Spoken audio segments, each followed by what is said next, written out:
then I just have to leave.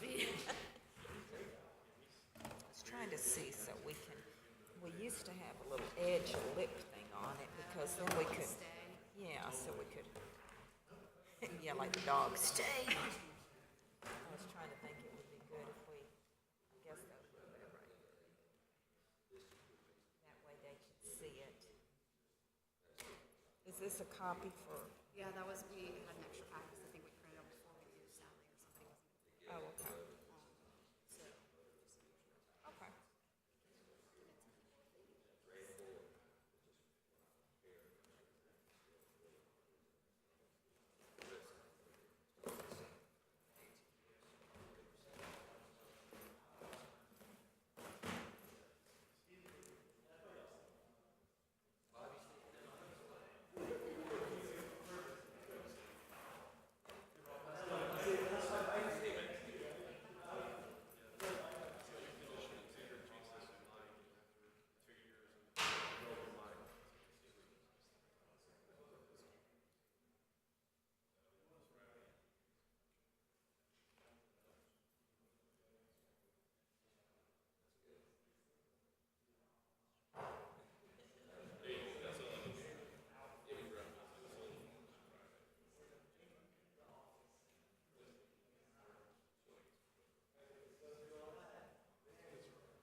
Good morning. I'm Calhoun McMeekin, and I want to welcome everybody to the May 9th meeting of the City of Columbia Board of Zoning Appeals.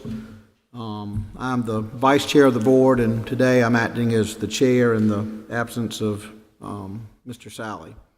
At this time, I'd like to introduce the other members of the board. To my left is Reggie McKnight. To my far right is Gene Dinkins. And to my immediate right is April Jones. I'd like to introduce the staff that assists us. Brian Cook, who's the zoning administrator, Tabitha Prophet, who's our associate planner, Rachel Bailey, who's our deputy zoning administrator, and Andrea Wolf, who's the senior secretary for planning services. The board is charged with hearing applications for special exceptions, variances, and administrative appeals. All testimony is recorded for the record, and anybody that wishes to speak this morning will need to be sworn in and come to the podium to speak.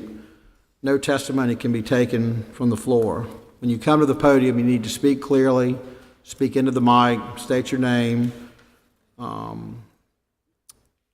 This time I'd like to swear those who would like to speak this morning in. So if you would, please rise if you intend to speak before the board. Do you affirm or attest that the testimony that you'll give today is truth and nothing but the truth? Thank you. This time I'd like to turn the meeting over to Mr. Cook. Thank you, Mr. Chairman. I'll start with the consent agenda today. The consent agenda is used for routine, non-controversial items. Matters are taken by a single motion and vote. I'll read the consent agenda, and if anyone in the audience or anyone on the board would like an item removed from the consent agenda, so note with raising your hand, or otherwise getting the attention of the chair, and that item will be removed from the consent agenda, and we'll hear it after old business on the regular agenda. First item on the consent agenda is approval of the April 11th, 2017 minutes. Item number 2 is case 2017-0036 special exception. It's 3107 Divine Street, 13804, 14, and 07. It's a special exception to establish a physical fitness facility. Item number 3 on the consent agenda is 2017-0037 variance. 2407 Monroe Street, tax map 11311, 12 and 24, a variance to the side yard setback requirements to construct an addition for a single-family residence. Item number 4 on the consent agenda is 2017-0039, special exception, 1515 and 1519 Park Street, tax map number 09014, 1403, 09014, 14 and 04, special exception to construct, expand, and operate an electric substation. Item number 5 on the consent agenda, 2017-0042 variance, 4516 Landgrave Road, tax map number 139130303, variance to the side yard setback requirements to construct an addition for a single-family residence. This concludes the consent agenda. Mr. Chairman, is anyone in the audience or anyone on the board that would like any of these cases removed from the consent agenda? I see none.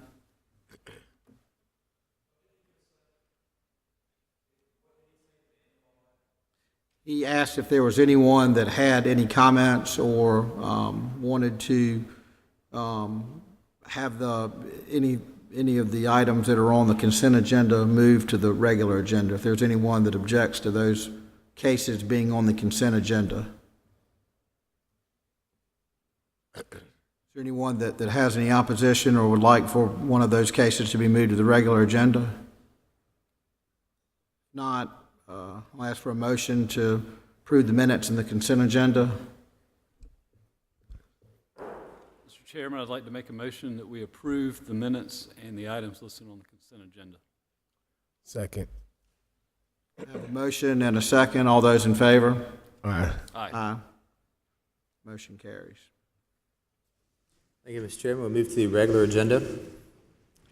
Item number 6 under new business is 2017-0035 special exception, 5616 Fairfield Road, tax map number 11707-0116, special exception to establish a child daycare facility.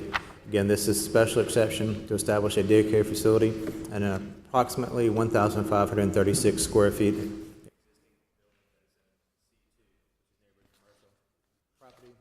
structure on the property was once operated as a hair salon, but has been vacant for over a year. The property is surrounded by single family with some commercial across the street. The applicant states in the application that a fence will be installed on the property.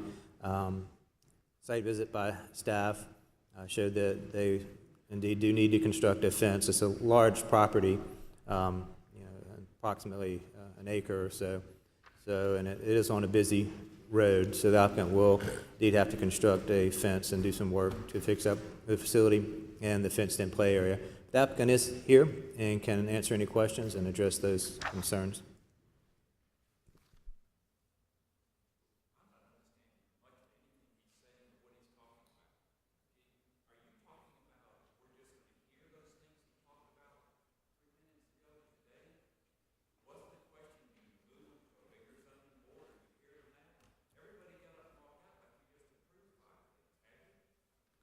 Those items were placed on the consent agenda.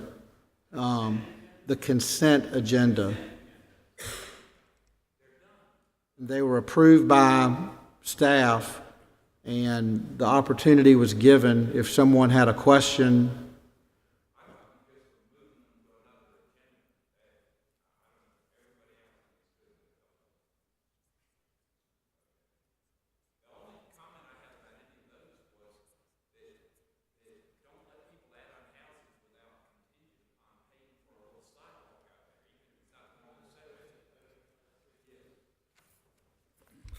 Ma'am, just give him a second, please, if you don't mind. Thank you. Can you I'm state your John name? Clements, and I've got a few houses around Shandon and Old Shandon. And my children lived on a block where it was a U-shaped sidewalk. 3 blocks had it and 1 didn't. And it just always has bothered me that they don't get the sidewalks on King and Queen on the, King has them pretty much. Queen and Princess and some of the others. And one of these you're talking about, 2407 Monroe, is I think next to, it might not have a sidewalk. It might not be an issue. I see one of them on King now. They've taken everything down and it's a time to put a little sidewalk. I don't mind if they're not set back like Shandon is, but it's just safe for everybody to have a sidewalk. I hate to see things built that prevents us from doing a sidewalk in the future. It's just something to consider every time they come up. You know, it's easy to do when they're starting, and I don't mind that they move them from the 15-foot setback some of our sidewalks have to 2 feet from the curb, just so we can walk on them. I don't think that one is a corner lot, is it, 2407 Monroe? It's not a corner lot? It's approved anyway, so it doesn't matter now. This is just for, things are ongoing there all the time. We don't have sidewalks, and we're not adding them fast in the 20% that doesn't have it. Right. Thank you. Thank you, Mr. Chairman. Monroe was not a corner lot, and staff will know for the record that, concern for sidewalks for any future developments. Again, we move on to item number 6, which I've announced at 2017-0035, special exception at 5616 Fairfield Road. Again, the tax map is 11707-0116, special exception to establish a child daycare facility. The applicant is here and can talk about her case. Good morning. Morning. My name is Tiffany Johnson, and I am looking to establish a childcare facility at 5616 Fairfield Road. The property used to be a hair salon that has been abandoned for about a year. I've spoken to the association member of the actual community, Mr. Hammond, and he talked to me about the community and what his difficulty of his problems are in the community as far as trying to establish something that is very professional for the community. Right now, they're having a lot of issues, and I am trying to establish something where the parents of that community have a safe and educational place for their children to go. I also presented some pictures of additional pictures of the facility. It does sit on a large lot. The parking area is very large. It will not have any. It will make sure that the children that I have in the facility have a safe place to drop off and pick up. It will not hinder the traffic, because it is a very busy highway, for parents to exit and enter the property. I was looking to put in exit and entrance signs, so it would be no confusion as to where the parents will enter and exit the facility. I also am putting up a fence, which is some of the pictures that I have given to you, to keep the children safe from the actual, from the neighbors that is beside me and behind me, and also from the public. Can you tell me, the fence that's in the picture, where is that? Is that going around the back side of the property? I also have another picture, as well.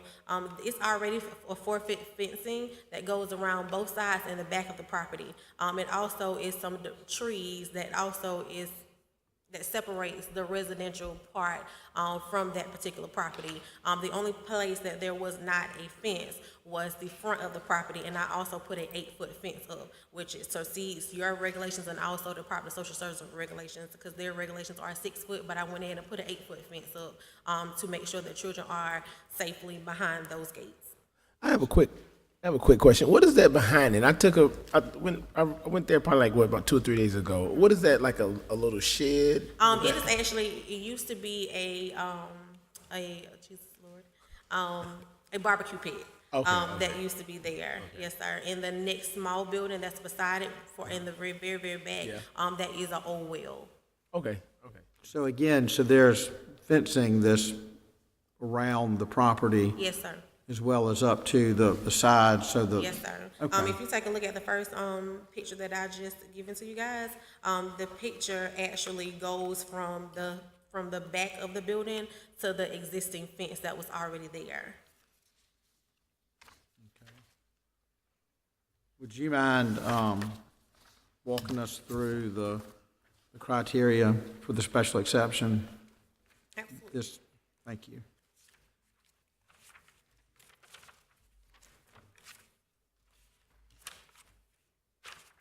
Sorry, I'm just turning my pages. The first question, as far as the parking lot goes, I also submitted 3 photos of the parking lot, and that tells you that it would not be in adverse to the traffic that is also on Fairfield Road, and also make sure that we have enough space, especially as far as the parking lots, for people to exit and enter the property safely. Those are the 3 first photos that you see for the first question.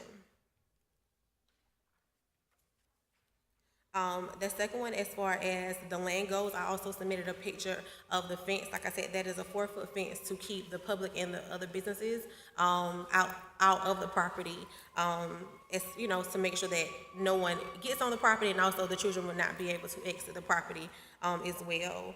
The benefit, which is the third question, for the childcare facility to be there, is, again, it gives the parents a great place for children to go. I looked at a survey which is called areaconnect.com, and it's about over 6,000 children under the age of 5 that is in that area that has nowhere to go.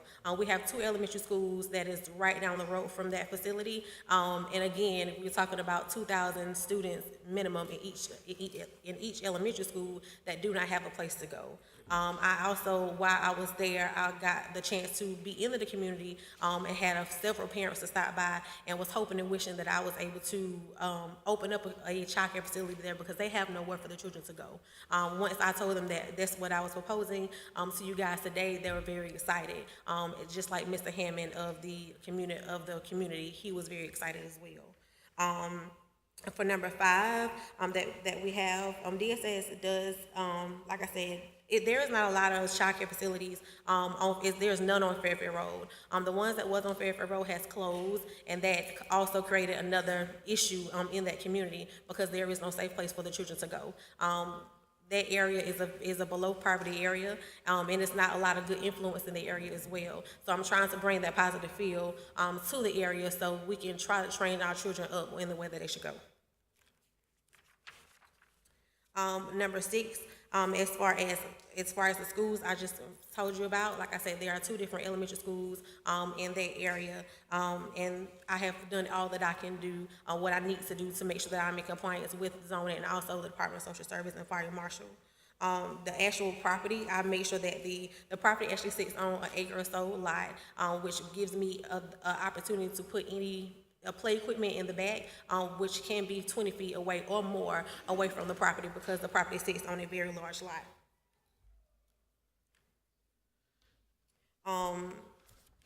And also, like I said, with that fence being up, it does, gives the parents a very safe haven for the children, to be there.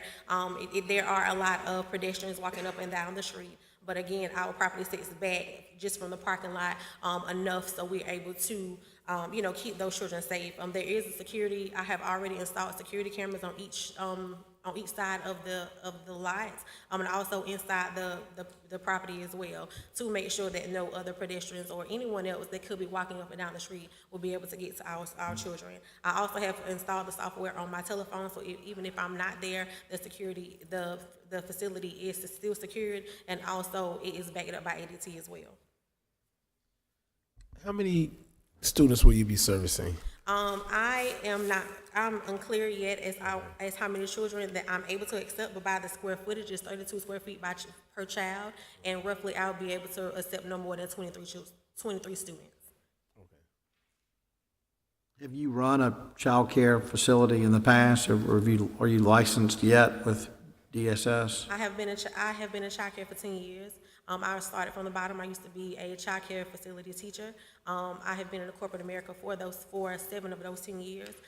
My last position, I operated a multi-million-dollar company, which is called Global Invest Group. It's 8 child care centers in Columbia and Lexington, and I was hand-in-hand with the owner. So I know exactly what students need as far as education, because I have been a teacher for years, and I also know the business side of it as well, and I know how to operate and make sure that the children stay safe, and I know the rules and regulations in the back of my hand as far as how to meet certain guidelines and keep them that way and keep a business open. What happens is in Columbia now, you have students or you have people that are owners of child care facilities that do not have both. They either have the education background without the business part, or they have the business part without the education, and they normally flop. But again, I have been in child care for a long time, and I have made sure that those businesses, even with my previous company before, was very, very successful. They used to be bankrupt, but now they're not. They're making millions. So what I decided to do was step out on faith and do it on my own. I currently have an in-home child care facility that has been open since August the 29th of last year, and it has been doing very well. And I also have a waiting list as well. This is one of the reasons why I am trying to go out in the community so I'm able to reach more children and more families. What do you think your hours of operation would be? My hours of operation right now would be from 6:30 in the morning to 6:30 in the afternoon. I'm sorry. 6:30 in the Slow morning. down. I talk very fast, especially when I'm nervous. I'm sorry. That's okay. But my hours of operation would be 6:30 a.m. to 6:30 p.m. Monday through Friday. Do you have any other employees, or is it just yourself? The South Carolina Department of DSS also requires me to have at least 3 other staff members that will be in the facility coming on with me before I even open. Of course, they had to run extensive background checks, central registries before those employees are even able to be in the facility. So it would be me and 2 or 3 other employees there. For me to be able to be open, period, it has to at least have 2 staff members on the lot at all times. More of a question for staff. Is there a landscaping requirement?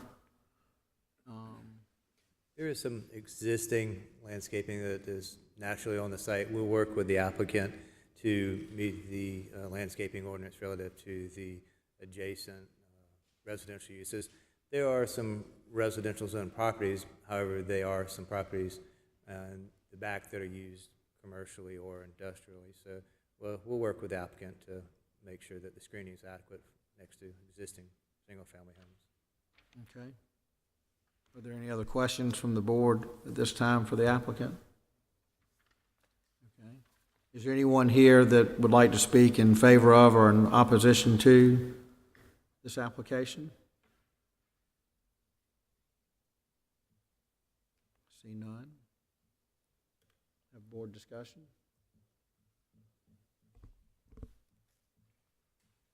It's a good fit. I think it's a good fit for the area. Yeah, I do as well. Taking a vacant piece of property and trying to improve the area and bringing in what sounds like a much-needed service as well. So I think it's good. Thank you. Someone would like to entertain a motion, make a motion? I'd like to make a motion that we approve the special exception to establish a daycare facility for the property located at 5616 Fairfield Road. I have a motion, just like to include that, that the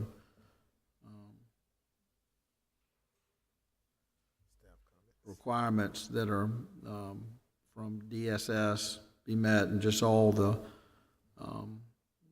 staff comments would be Yeah. as a part of that. Absolutely. Please include all staff comments. I have a motion, is there a second? Second. All those in favor? Aye. All those opposed? Congratulations. Thank you. Good luck.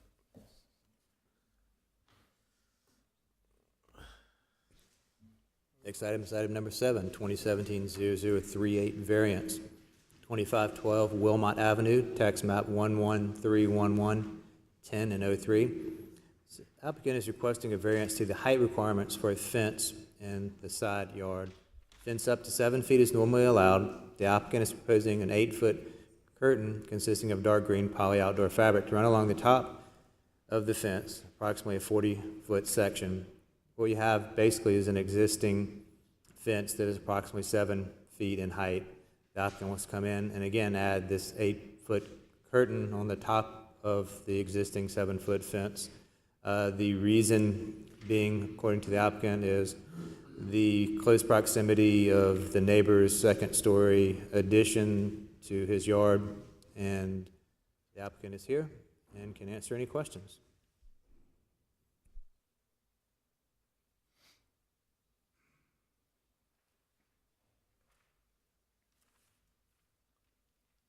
Good morning. Harrison Greenlaw. Yes, when I first moved to Columbia 34 years ago, working for the university, I lived in 5 Points, and I soon realized that I did not want to be living in that close proximity. And fortunately, the real estate company that owned the condo building was a real estate company, and so was happy to show me other properties. We looked at townhouses. I said, they're a little too close. We looked at Wheeler Hill, if you're familiar with that. It was just being started, and it was designed for people that didn't want yards that houses would be right up next to each other. And even though they were doing nice jobs of putting shutters on their houses and so forth for privacy, it still was a little close for me. I wanted a yard. So when I saw this house at 2512, I liked it, but I immediately fell in love with the backyard. The swimming pool, it was just kind of a quiet oasis after a stressful day at work. And I lived there peacefully for decades until 2015 when the couple bought the house next door and proceeded to do something that's quite out of character in Shandon. Whereas a lot of people will come in, and they mentioned hundreds of other houses have been changed. That's true. Big lots, or they came in, left the roof lines the same and demolished or renovated. And so I thought maybe that's what was going on next door to the one-story house. But they left the front, but then they just went up and back with their new construction. And because it was a small lot, their workers, their construction crews were over on my driveway and in my yard quite often. Trying to be the good neighbor, I just let it go for quite some time. And then finally talked to the contractor. He agreed to put up a small silt fence along the property line, but his workers had that down within days, so it continued. So I've been putting up with noise and construction, nail guns, demolition, everything else for quite some time now. Well, about 6 months, or in the fall, the Wands moved in, and they didn't do anything with the yard. It's still just a dirt pile. It's still dust. And now, which these pictures don't show, is they're building a second building, two-story building in their backyard. And again, it's just more windows that look down over my property. And I feel like that my property has been damaged. As an assessor actually told me that, yes, your property has been damaged. So that's why I am here today to ask to put up a fence, some kind of barrier between their property and mine. The neighborhood council, I went to the zoning board of the neighborhood council. They were in favor of my request.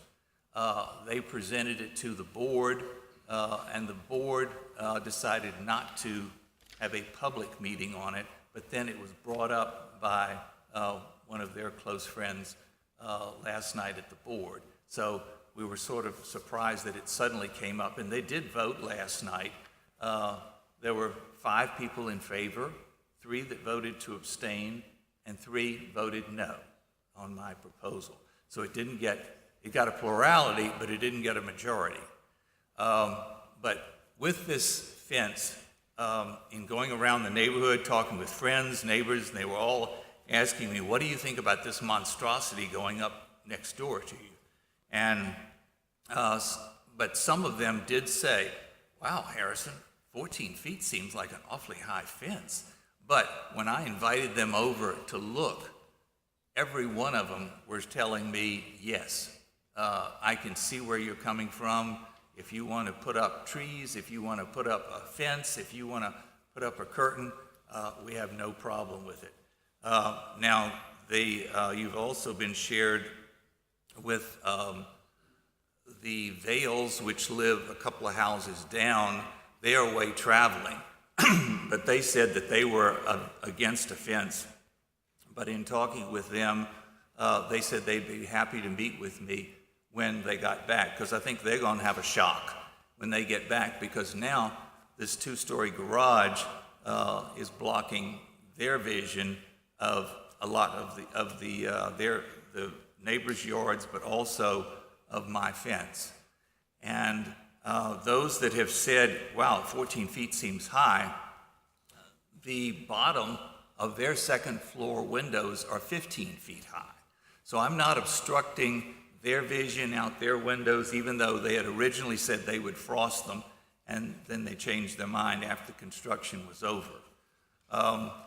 And I'm not talking about the full length of the fence. We're only talking about the most egregious section where they look down over my pool. She's made comments that at the meeting last night, well, we're not interested in what you're doing in your yard and we don't look out our windows. Well, why not frost the windows if you don't look out the windows? And 2, the few curtains you can see in this picture, they put up some low curtains. On a couple of windows, they put this sheet of plastic temporarily up there. But that's temporary, and they can look over. As a matter of fact, she has leaned out her window to talk to me while I'm cleaning my pool or working on my yard, and she had to lean down to actually speak to me. And she's done that on a couple of occasions last year when we were more on speaking terms before I was waiting for them to frost the windows. But their loud barking dog, the noise, the dust, everything from over there, I just think that I'm a strong believer in good fences make good neighbors.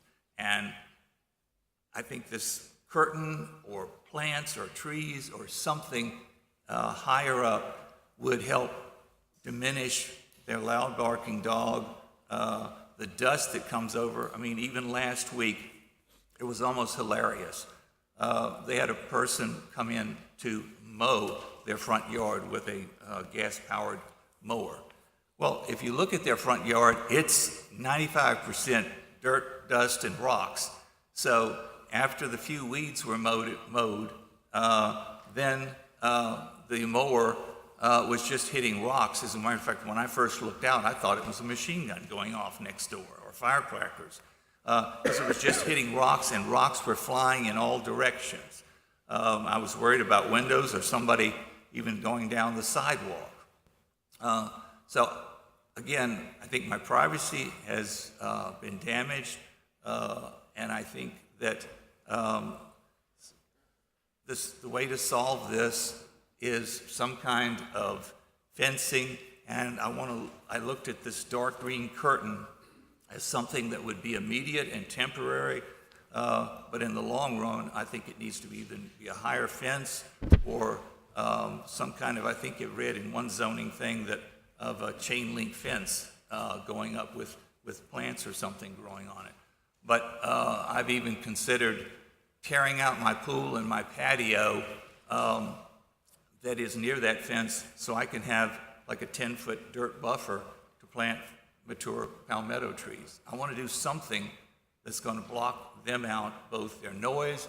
If you look at that picture, you see they have even second floor rooftop spotlights. When they turn those on, it is like daylight. And they've mentioned that I have a old garage in my backyard, and it has an apartment-style facility on it. It was rented when I first got there. I remodeled it, thinking it would be something for me, but I ended up making it as like a guest house. But as long as they've lived there, it has full-length plantation shutters that have never been opened. There are curtains on the inside of those that have never been opened. So it's not intrusive into their yard, but also I'm interested to see what they're going to do with the windows in their new garage. And if it's going to be like what they've done in their house, it's woefully inadequate. So, questions or clarifications?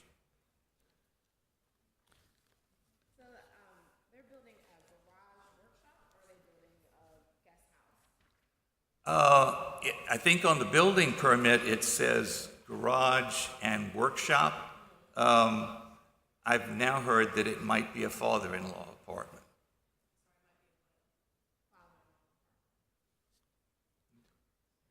And it's 2 stories? Yes. Oh, yes. I think you have a picture of that, don't they? Or if you don't, I've got one I can share with you.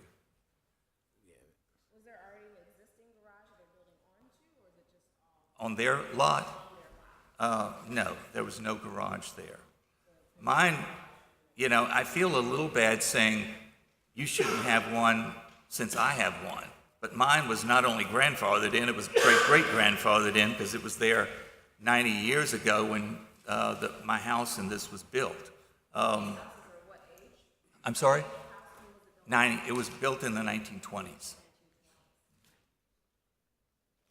Trying to But get, I don't mind them having a garage, but it's just all of these windows, not only in their house, but in their garage, is just a couple of feet out from the fence looking down into my pool and backyard.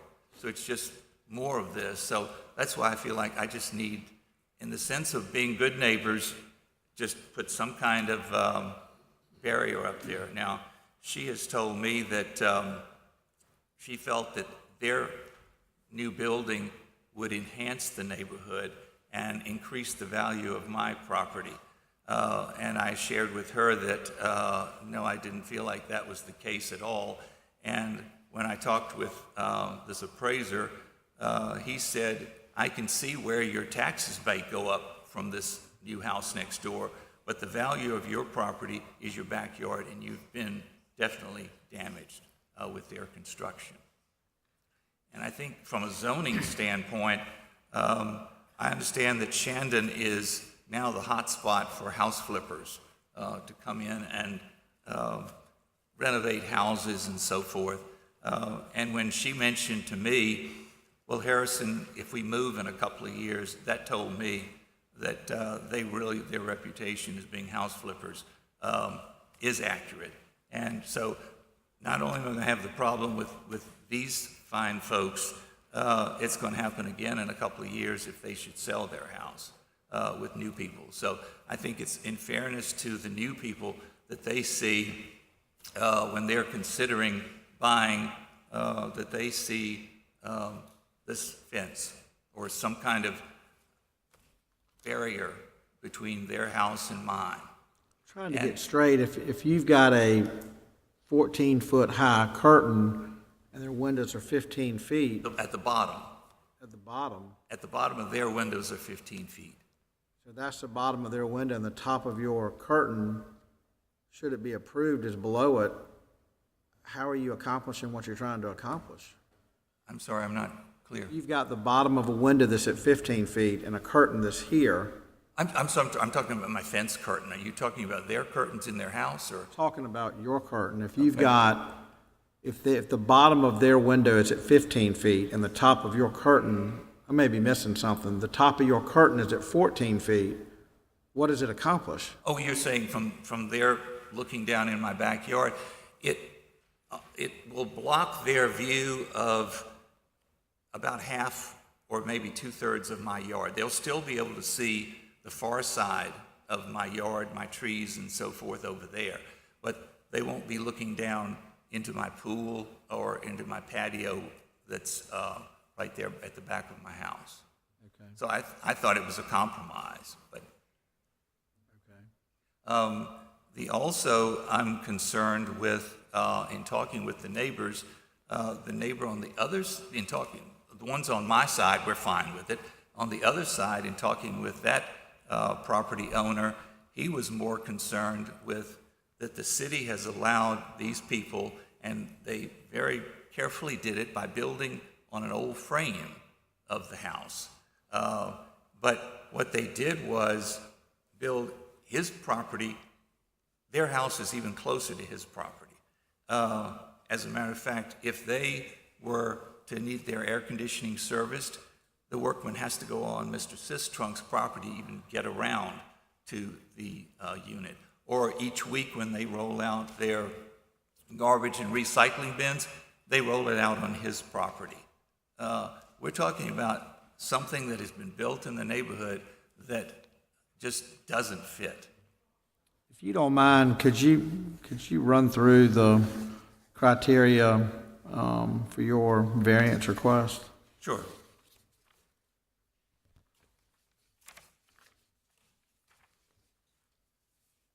Well, I said it was as far as being an extraordinary exception. Yes, there are renovations in Shandon, but little that is anything like this.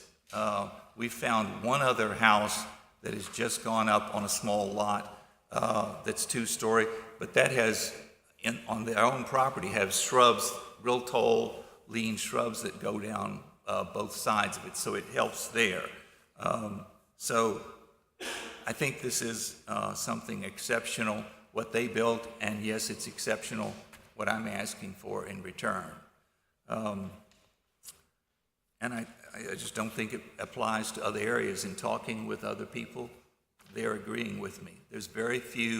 There are a few tall fences around there that are close to property lines. I guess the owners agreed to it. But I'm not seeing in Shandon, and I'm sure this is going to come up if it's now the hot spot for house flippers to come in and do these renovations. So I'm sure more and more people are going to be upset with this. And I'm not sure what the final solution is, but I just know that I'm tired of losing sleep and having to deal with this next door with the lights, the dog, I had a friend that was over looking at it that at first was not in favor of the 14-foot fence. And as he was standing by my pool looking up, their dog on the other side of the fence, which you couldn't see, suddenly barked. And I thought my friend was going to fall in the pool. He was just, it's just that. So I'm just saying any of this kind of foliage, curtain, something that helps diminish the lights, the sound, the vision, I'm open to suggestions. But we have talked about this from a number of points of view. I have a good friend that, You don't mind, can you keep running through the criteria? sure. As far as the prohibit or unreasonably restrict the use of the property, it doesn't restrict their use at all. Some have suggested maybe they should put up some trees or barrier on their side.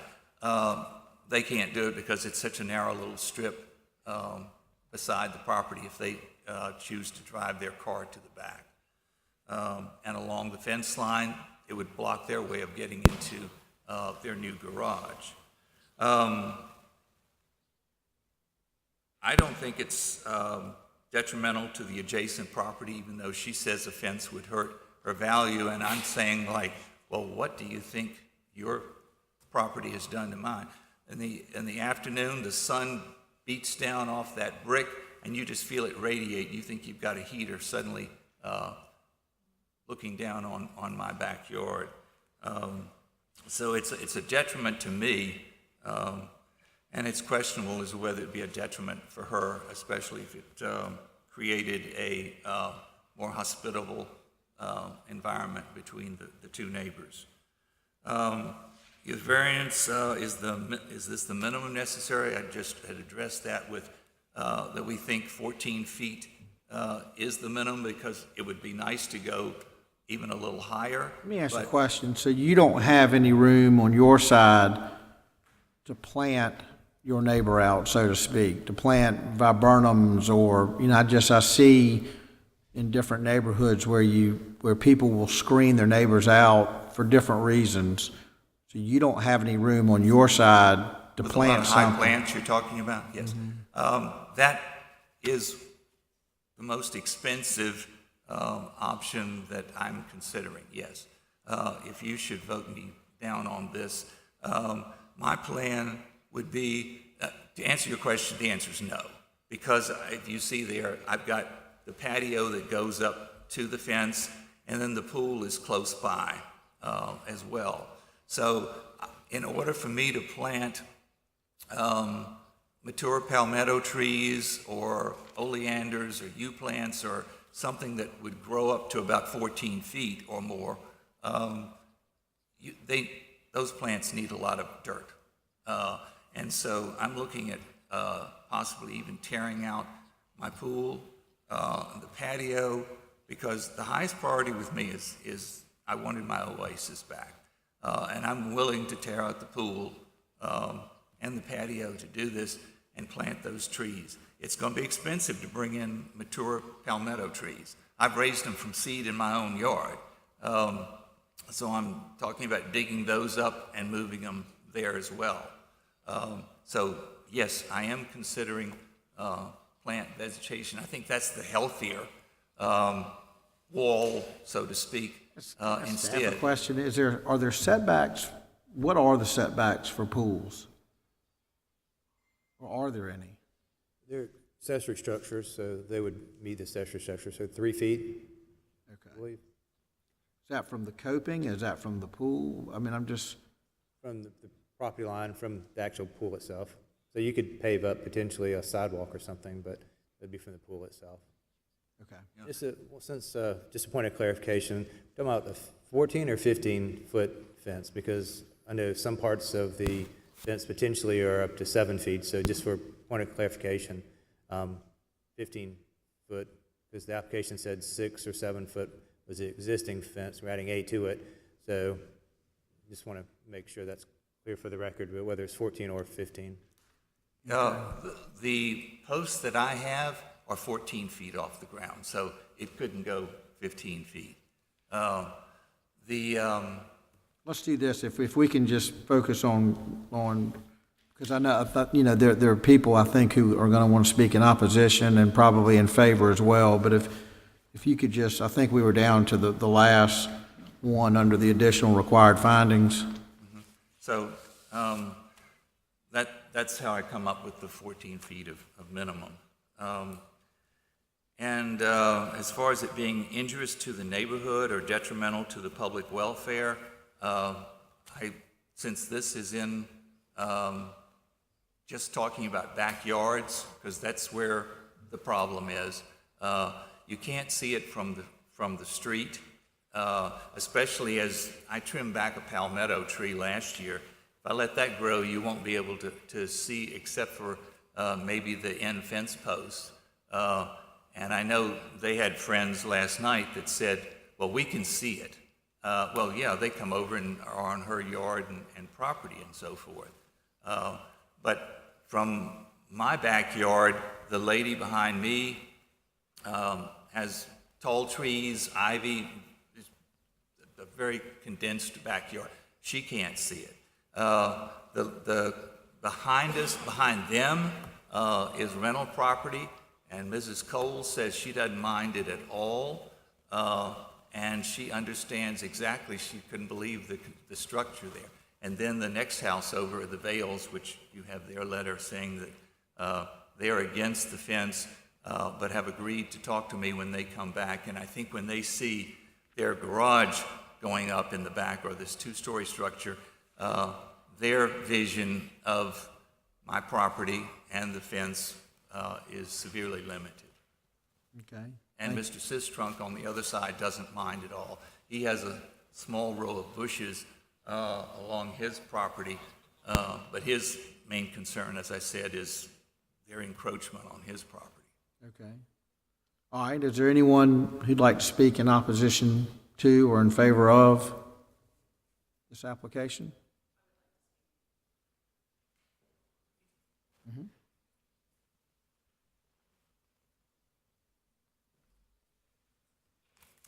Good morning. Morning. My name is Cindy Want. I live at 2514 Wilmot Avenue. I'm next door neighbor with Harrison. I'd like to start by saying that my husband and I regret that we are here in front of you, that it has come to this, that we have not been able to come up with a neighborly solution to resolve this issue, this concern that's acceptable to both parties. That being said, my husband is out of town. He wishes he could be here. He asked me to express his disappointment with a lot of the content in the variance request itself. There are numerous timeline and factual misrepresentations in the variance request, and although the majority of it is not relevant or important to the actual variance request, it's of concern to me. So some things I'd like to clarify. Hearing yet some additional reported goings-on in my backyard. We are not house flippers. We were 17 years in our previous home in the Shandon neighborhood. We have no intentions of going anywhere, but in the conversation with Harrison, one of the concerns I expressed was an impact to property value should we need to sell at some point in time. That would be because we are leaving South Carolina, Columbia, not because we're moving on to another house. We understand and love the character of Shandon. It is the reason we chose to purchase a second home in Shandon when it was time for us to make a change. We did buy a duplex that had been rental property for the last 40 years. We converted it into a single-family home. We did add a second story to the back of that house.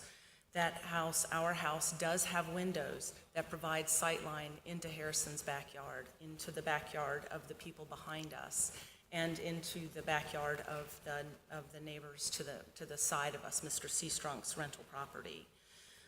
That part is true. We tried very hard, spent extra money to try and maintain the character of the house. It's a Shandon bungalow style. We tried to keep that in character with the neighborhood, and putting up additional space on the back of the house was a better option than on the front of the house. I will respectfully disagree with Harrison's characterization that something like our house does not exist or rarely exists in Shandon, because I feel like I could point you to 3 or 4 houses of people I know that have done something very similar to this. It was 2,400 and something square feet. It's now 3,200 square feet. So what is that? 6, 7, 8, 800 square feet. My husband and I both work from home, so we have offices upstairs. 8. 800 square feet, yes.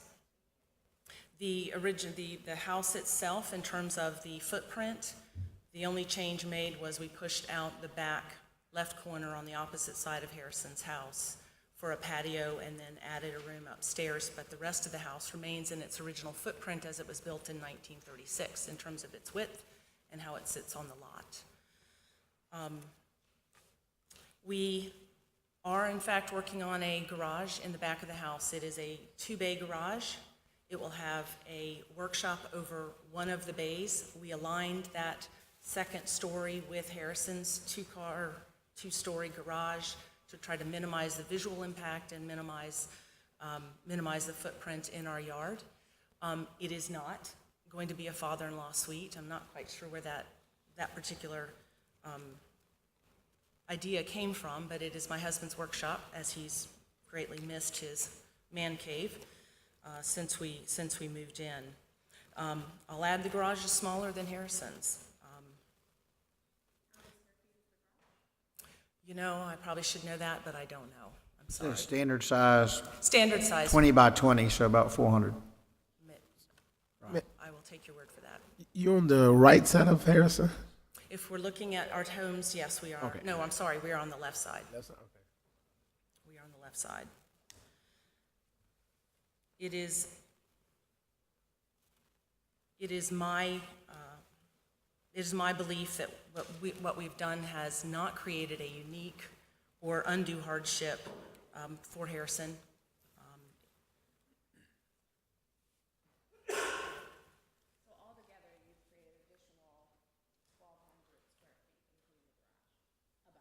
About, yes, if we assume the garage is 400 square feet, so I'll take your word for that. I would offer that there are 8 homes on our block of Wilmot alone that are second story or have second story windows that have sight lines into their neighbors' backyard, side yards, whatever. Our home is not unique at all, including Harrison's own house. His house has a second story window that provides sight line into my yard if, in fact, he wanted to look.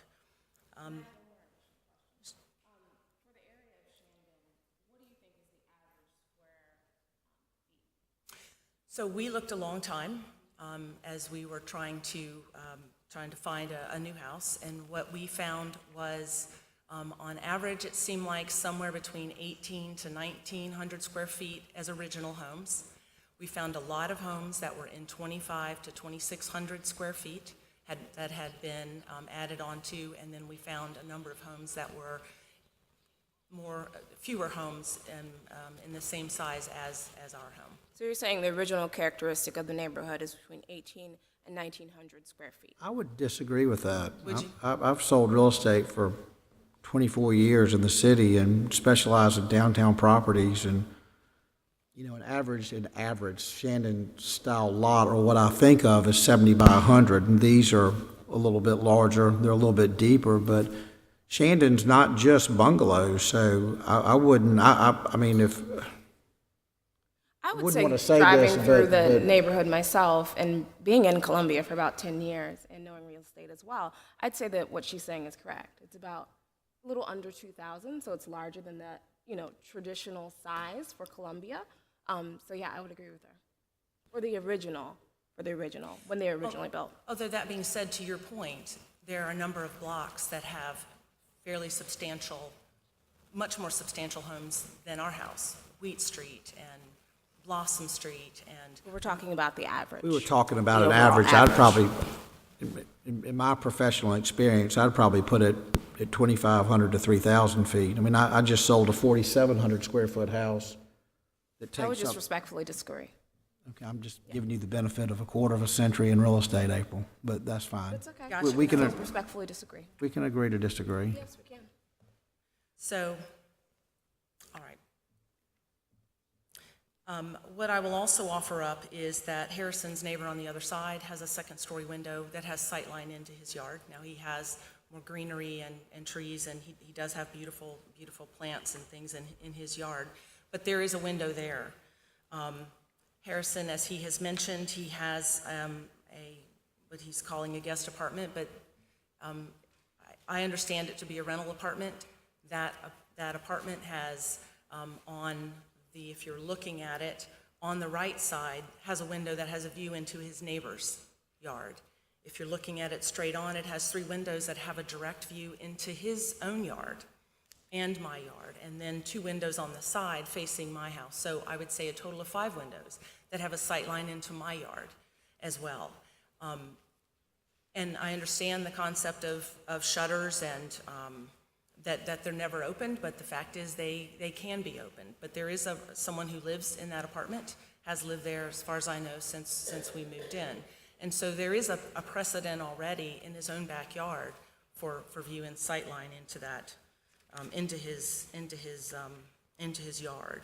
So in the interest of, and Harrison pointed out that we didn't do it very timely, and I will absolutely own that. We've been in the house about 6 months. We have not had a chance to do all the things we would like to do to finish out what is essentially a new construction in an old frame. As we started talking with Harrison, as he made it clear that he really wanted something done, the thing that we did decide to do, and I did use the term frost, the first time we had a conversation about which was very early in the process, and he threw up that he was going to put up this fence. I said, look, I'm sure we can come up with some sort of solution for these windows, frost them, or do something that would obscure the view enough on our end and hopefully provide you some peace of mind about your privacy concerns. In the end, what we did, and it's not a piece of cheap plastic, it's occluded architectural film that my husband put on the 3 windows, the most egregious windows that look down into his backyard, on the lower sash of these 3 windows. That includes a window in my husband's office, that includes a window in the guest bathroom on that side of the house, on the right side of the house, and that includes a window in my daughter's bedroom that would have a direct view into his yard, and for that matter, a direct view into our yard onto the patio. So this is what it is, this is what it looks like, and this is what you can see through it. Sorry. That is up. We've made several offers for Harrison to come over and have a look and just see for himself if this solution would be more palatable, more acceptable in terms of providing that level of security. And I think it's on page 2 of a opposition letter that my husband wrote that we have pictures of what that looks like in So what's your largest opposition to the fencing? The aesthetics of it, the long-term safety of it, So what are the aesthetics? What do you, like, you already have a very large house. It seems like there's not a lot of space between property divisions. So there isn't a lot of privacy. There already is a fence, so right. Aesthetically, there still is a fence, so it's not as if there's not a fence. So what are Right. you saying? There's a fence of normal size, 6 to 7 feet. There's privacy fence, it's a commonly used type of fence. I had it at my old house, it was pre-existing when we bought it. It was on 2 sides of my backyard. So it is what it is, and it's acceptable within the zoning ordinances, and so it's acceptable to me. What's being asked is outside of the zoning ordinance and is not acceptable for me for the reasons you just asked about. And in addition to that, property values, and no, I'm not getting ready to put my house on the market, but I'd like to understand that that wouldn't be out there and So you something feel that a higher fence is going to lower your property values? lower my property value and lower the aesthetics of enjoying my backyard. Because you will get less sunlight, or? Because it would be like, it's a 14-foot wall. In my backyard, sitting in my patio, it's being overshadowed by a 14-foot wall, as opposed to a permanent structure. And then you mentioned safety. What are your safety concerns? Well, I guess if the board agrees to accept the request, then what we would like to request is that we are that the materials, the design are fully vetted by you guys or by someone. Several things. It has the feel, and I apologize that this is a bit rude, but it has the feel of a do-it-yourself project. And so what has been put up are, I believe they're 4x4s, 4x4 posts, square posts. We're talking about outdoor poly knit fabric on pipe, and with an ability to open and close it if the need arises due to storms, things like that. So, I mean, there's a reason that telephone poles and trees are round. Square posts are, and I'm getting this from my husband, so if you guys ask me detailed questions, I'm not going to be able to give you, but square posts are going to twist and turn. It's the nature of wood, and one of the reasons design-wise, we do other things shape-wise. The poly pipe, my husband's in plastics, and we have spoken with an expert on outdoor poly material. It's not designed to be long-term material. It's not a super high quality because it's inexpensive. So I have questions about what will that long-term look like? And then the pipe system, what is that going to be? I'd like to understand that. And, sorry, my mouth is getting dry. And understand what the long-term effects is. So what does it look like now, aesthetically? And then what is going to ensure that these posts remain solid and safe, and that the fabric is going to remain looking decent, and that the piping isn't going to rust and look that much worse. The question about pulling this stuff back in storms, we all live in South Carolina. We know what our summers are like. Storms blow up all the time. I have a daughter. She has friends over. We have animals, a dog in our backyard. We'd like to be able to enjoy our backyard. Yes, it has not been landscaped because we are still constructing, but in the end, we will be spending time in our backyard, and I would like some guarantee that whatever would be put up, if it's approved, will undergo some level of inspection and/or would not be subject to being blown over in a significant windstorm. What's the age of the fence that's up now? Pardon me? The fencing that's already up, what's the age of it? That would be a question for Harrison. It's on his property. You need to, if you don't mind, come up and speak on the mic.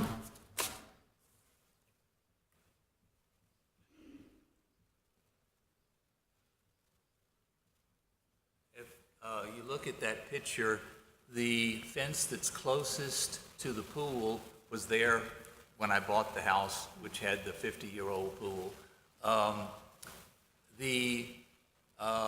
There's a new row of wood on their side. I was nice enough to put the good-looking side on their side of the property. And of course, that was before they moved in. And the newer wood was put up about 15 years ago. And then 2 years ago, I had a contractor come in, and because some of the boards were warping with the nails, and what they did, they reversed the boards and then screwed them in so that they would last a very long time. We found that the post and the support is extremely strong, so we think it's good to last a long time. So you're saying you put in additional fencing 15 years ago, and then 2 years ago you kind of made some modifications. Correct. So the fence, in your opinion, is in good condition Excellent aesthetically? condition, yes. Safety-wise? Okay.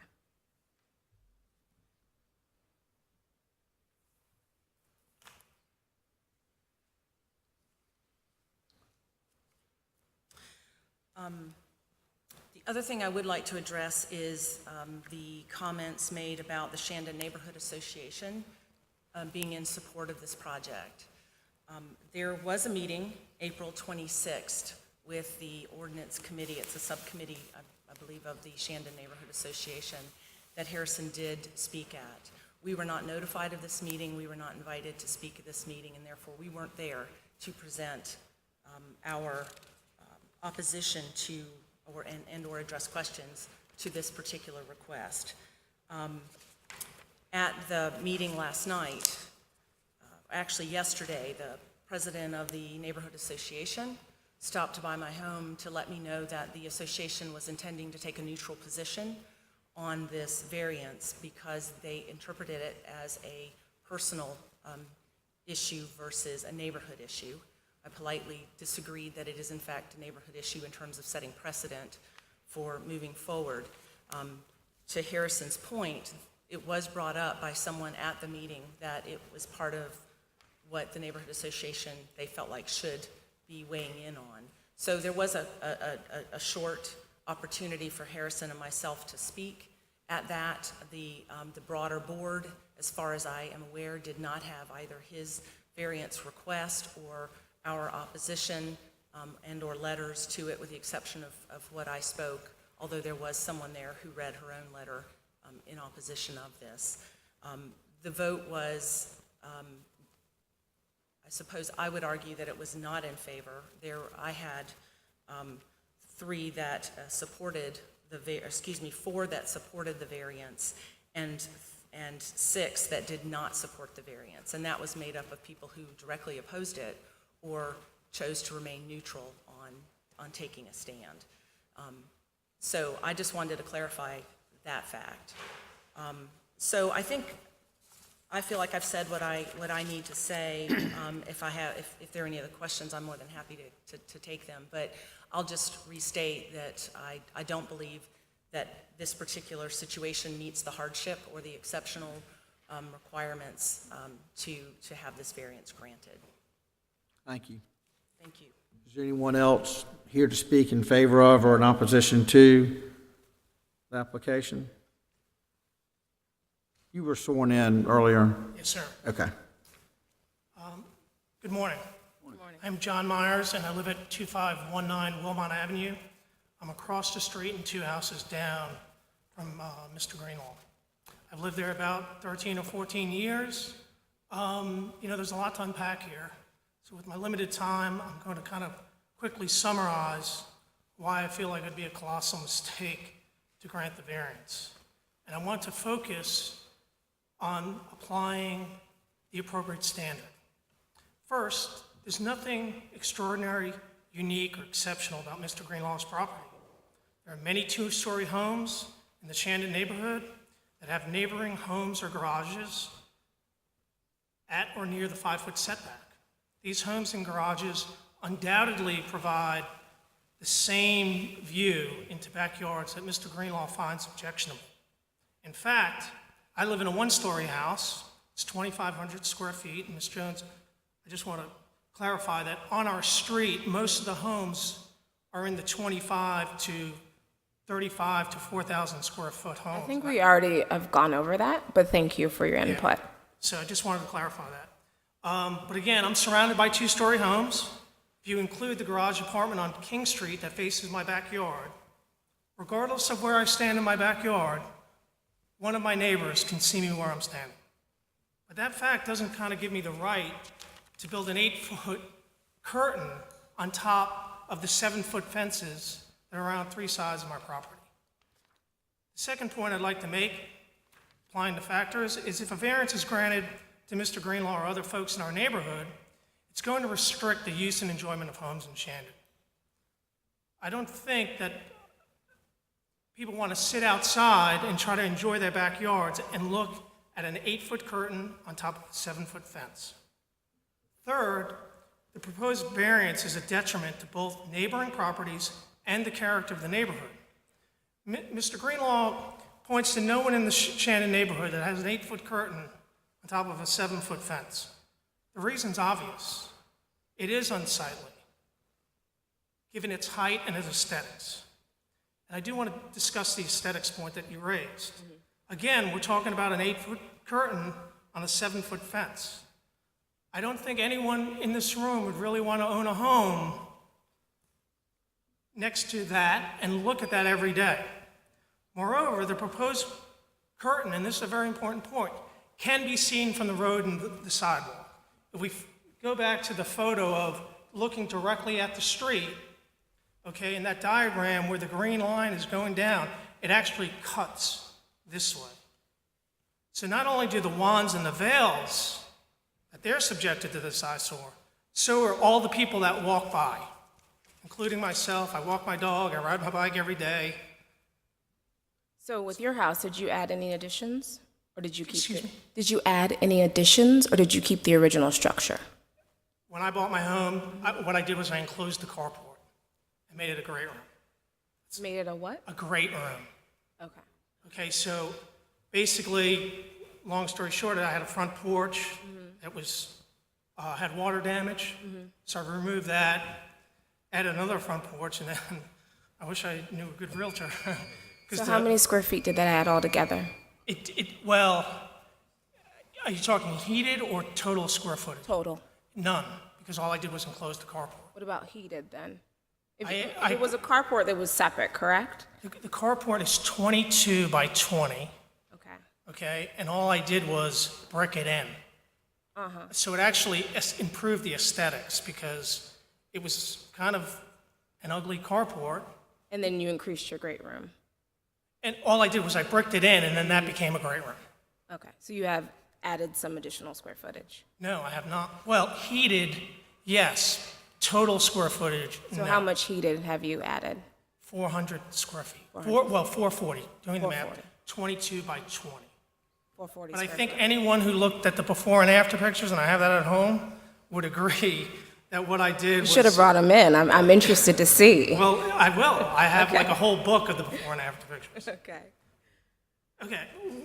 One of the ambiguities in his papers, and it's kind of come out a little bit this morning, is the need for this variance. Okay, on the one hand, in his submission, he concedes that the privacy he seeks can be achieved through a row of palmetto trees or evergreens.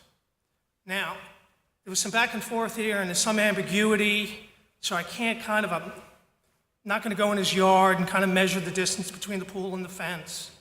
But I certainly believe that, and I think everyone would agree here, that an eco-friendly solution is more preferable than an 8-foot curtain on top of a 7-foot fence. And if that is a solution, as these trees grow, Mr. Greenlaw will enjoy more privacy than he currently is seeking with the curtain. Fifth, Mr. Greenlaw suggests that he was somehow blindsided. Well, and he says that in his submission, but I believe that's incorrect. The fact of the matter is, when he bought the home in 1985, he bought it with the risk that someone was going to turn a very old rental into a single-family home. And there's a lot of people in the Shandon neighborhood that pop the top off the houses, and we all kind of live with the same fence line. But there was that risk.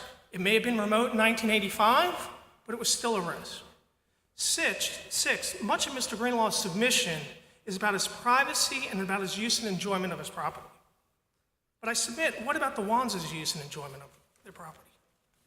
They've invested heavily in the Shandon neighborhood, turning in a very unsightly rental. I lived there 13 years. I was happy as a clam when they renovated that home. Okay, it was very unsightly, and they turned that unsightly rental into a beautiful renovated home consistent with all applicable city codes. Had they known that renovating their home would lead to an 8-foot curtain on a 7-foot fence, they may have thought differently about their worthwhile investment. And in this regard, it's really them that's being blindsided, not Mr. Greenlaw. How could they have anticipated a request for a curtain on top of the fence? Moreover, because Mr. Greenlaw rents the apartment in his backyard, any out-of-the-ordinary need for privacy would not have been clear to the Wands. And in this regard, it's very telling that he essentially omits any reference to the renters in his backyard, because this really completely undermines the extraordinary need for privacy argument. In any case, I'm getting close to finishing, I promise. We want to encourage people to update homes in our neighborhood. It benefits all homeowners in the community. But By update, do you mean adding square footage, or do you mean like aesthetic updates such as light fixtures, doorknobs? Really both. Like any upgrade to an old home, I think is a good thing. I think. So you're saying additional square footage and light bulbs? I don't think and things of that anybody has a problem. Light bulbs are not improvements that drive value. Well, I've never seen that on an appraisal, April, or in my experience as a realtor, but, you know, we can talk about this in board, we can talk about that in board discussion, but, you know, I feel like we're getting hung up on a square footage thing that's not germane to what we're talking about and really isn't factual. So, you know, I'm happy for you to ask the question, but what I want to do is to keep this discussion moving. Right, well, Like- I feel like I want to have some clarification, and I think there's I'm nothing trying to wrong give with you having clarification, and what you said is that we could agree to disagree, so I think that's where we are with that. Well, But I'm trying to give you. I'm asking for his testimony regarding updates. Okay. And what he means by that. And I think there's I nothing wrong think he with just clarification. answered it. He answered that it was, in the affirmative, that it was both. You asked if it was light bulbs and footage, and he said that it was. Do you want to continue? Can I just, I don't want to misstate anything on the record. I work for a judge on the Federal Court of Appeals, so I'm very worried about anything I say here is incorrect. So I want to answer the question. Right, So please ask it, and I will gladly answer it. thank you. That was it. Oh, I satisfied? asked about the Okay, updates, great. you Like I said, answered. We all have the clarification. Thank you, I appreciate it. Continue. What I wanted to say is that granting the variance does the exact opposite, because it really discourages investment in the neighborhood. Because anybody renovating a home is now running the risk that their neighbor's going to put an 8-foot curtain on a 7-foot fence. Okay, I'm not doing that. I have everybody's looking in my yard. I'm the poster child for the lack of privacy in Shandon, and I am doing nothing. I'm happy. I have a wife who just got married a month ago. She's got 2 kids, 10 and 12, both girls. We have no problems with the privacy issue. You know, and when I mean I have people can see in my yard. But again, it runs the risk of people not wanting to renovate their homes. And nobody wants that. Okay, nobody wants an 8-foot curtain on a 7-foot fence. I know I've said that 1,000 times. Not the Wands, not the Vales, and not the people who regularly pass Mr. Greenlaw's house. I do want to just make one comment. I'm just going to briefly respond to just a couple of points, and then I'll finish up. There's a lot of discussion here between the construction and what went on and debris in Mr. Greenlaw's yard. You know, there are available court remedies. He could go in for trespass, he could go for nuisance, there might be even a negligence claim. So we really have to kind of divide that up. Okay, if he's got a problem with the debris, he's got legal remedies, but that doesn't mean that he gets to turn around and put an 8-foot curtain on a 7-foot fence. I do want to make one final comment, is there's a lot of talk here about all these people in the neighborhood and everybody's in favor of it. There are submissions from people who are against it. You know, again, I live across the street. You know, I'm against it. So I don't know who these people are. Mr. Greenlaw never, you know, he says he talked to all the neighbors. He didn't come over and talk to me. But I would really urge the board emphatically to deny the request, the variance, and I'd be happy to answer any questions that you all may have. Thank you. Any questions? Thank you. Is there anyone else to speak in opposition to or in favor of? Approach the.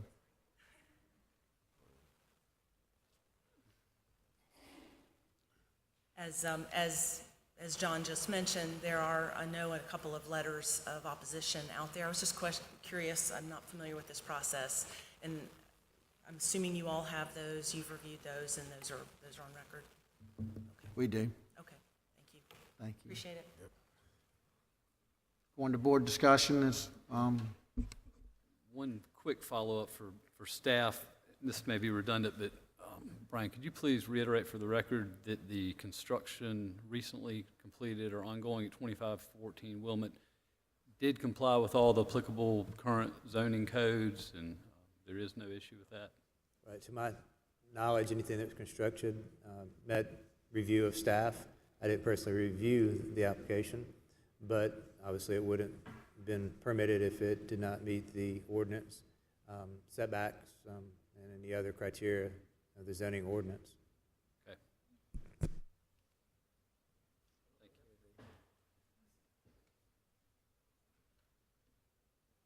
is there any other board discussion? I'll make a comment. I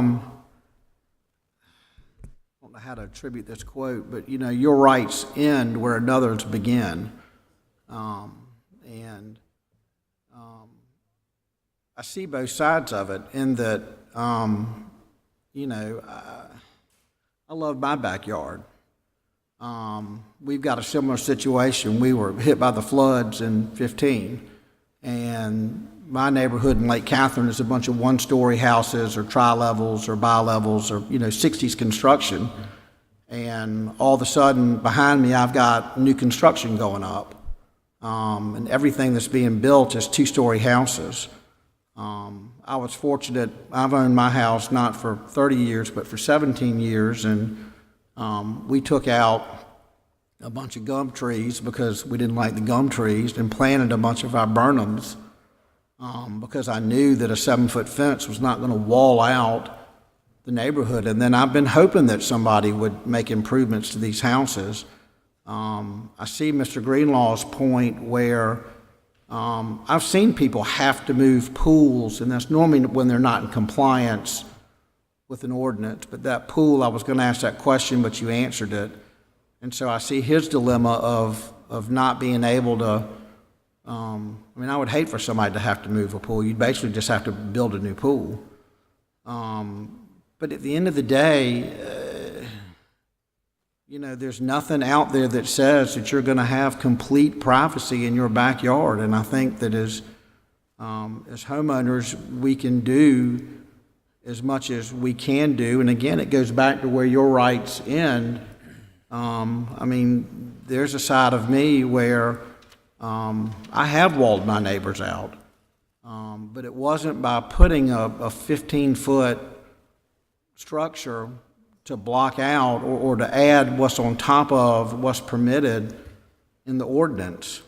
I don't want to talk about square footage. That doesn't, to me, have as much to do with it. And I get, but that's really not germane to what we're talking about. Shandon has always been one of the premier downtown neighborhoods. It's one of the most expensive neighborhoods in the city. And I think part of that is that not only have people been improving these old houses, but they've been doing things over the years within the ordinance.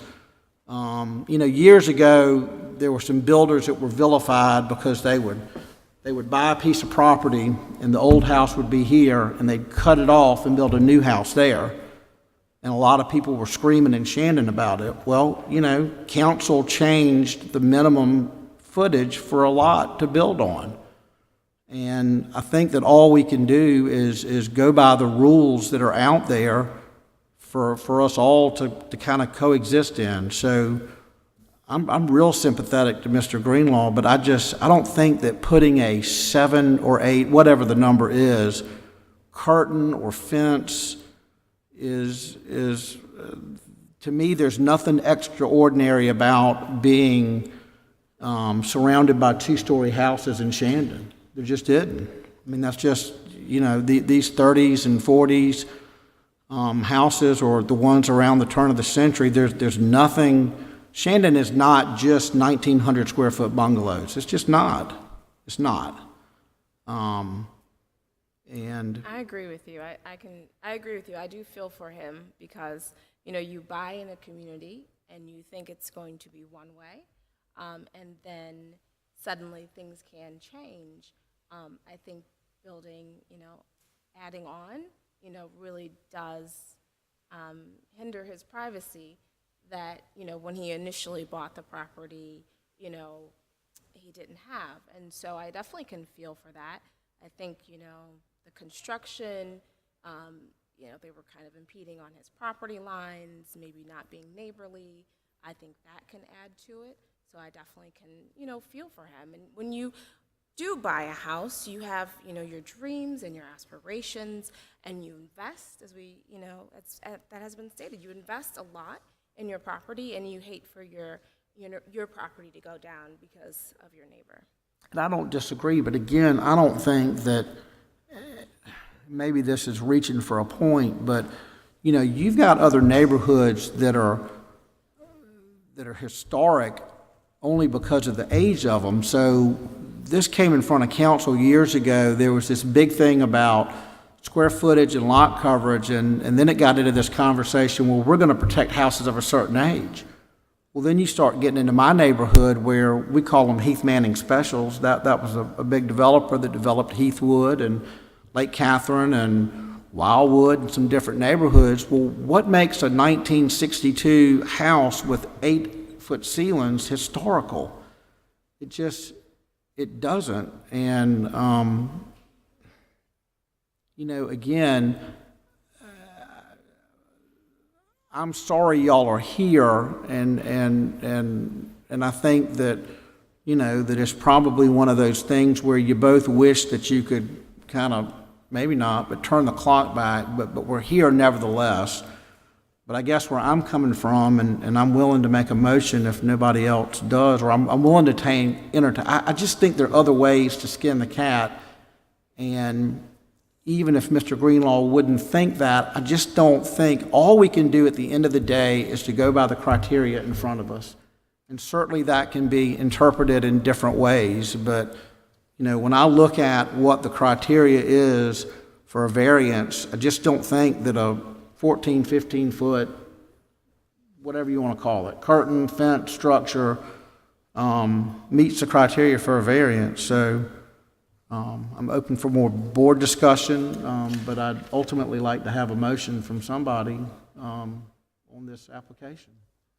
Yeah, I think I agree with you, Calhoun, when you look at the specific criteria that we're asked to review for approval of the variance, and I don't believe that this particular home is unique to the neighborhood. There are many, many homes, as we've all discussed, that are one story, and you're in your backyard and you're looking at, a house here and a house there and a house there. And my biggest concern with this, although I would like to be able to grant this owner his privacy wishes, my biggest concern is it's not unique to the area, in my opinion. And that's one of the specific criteria we're asked to review. And I'm afraid that this could set a precedent moving forward for other homes in the Shandon area or other neighborhoods. I totally agree. I was flipping between, but hearing yours well articulated, way that you all made the way that you all made some great points, and I must admit I'm kind of leaning toward you guys. I really am. And who was the you guys? You all. No. Let me say you all. Y'all. Y'all, yeah. Well, Gene, would you like to make a motion? I would, if there's no other comments from your other board members, I would like to make a motion, regrettably, to deny the variance for the fence height requirements regarding this proposed curtain. You mind quickly running through the criteria for a variance, Gene? Glad to. Specifically, the reason for my request for denial here, number one, the criteria for approval for variance is extraordinary and exceptional conditions pertaining to subject property. I think that's debatable. Again, I am sensitive to Mr. Greenlaw's issue with this pool and the new recent tall construction, but I don't think it's extraordinary. Second one would be these conditions do not generally apply to other property in the area. And I think that I absolutely do not agree with it, but because I think the conditions apply to many of the other properties in the area. I think that, regarding whether this effectively prohibits or unreasonably restricts the use of the property, I certainly would not agree that you have to have this variance for that. Approval of the variance would not be a substantial detriment to the adjacent property or to the public good. 50-50 on that one. I certainly see both sides of the fence literally here, but I don't think it's good for the neighborhood to have tall screens going up. I really don't. Is the variance, is the minimum, is this the minimum necessary? I'm not sure how to answer that.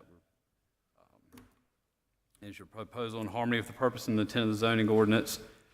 I would say no. I would say it's not. We have these fence heights for a reason, and again, it is unfortunate that it restricts some of his privacy, but as a general rule, I don't think we can move forward without denying this variance request. We have a motion. Is there a second? Second. All those in favor of the motion? Aye. Aye. All those opposed? Motion carries.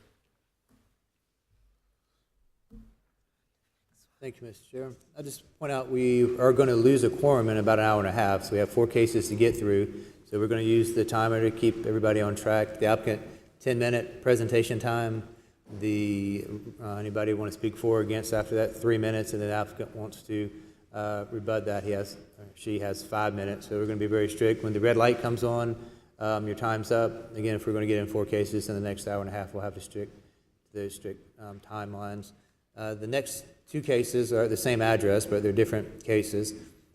Number 8 is 2017-0040 variance at 5425 Forest Drive, 16-706-03 and 20, a variance to the rear buffer transition yard requirements for street protective yard requirements. Basically, this is the Circle K. They're adding on to it. They're taking down existing Jiffy Lube that's on the property. The variance to the rear buffer transition yard and street protective yard are specifically what they're asking for.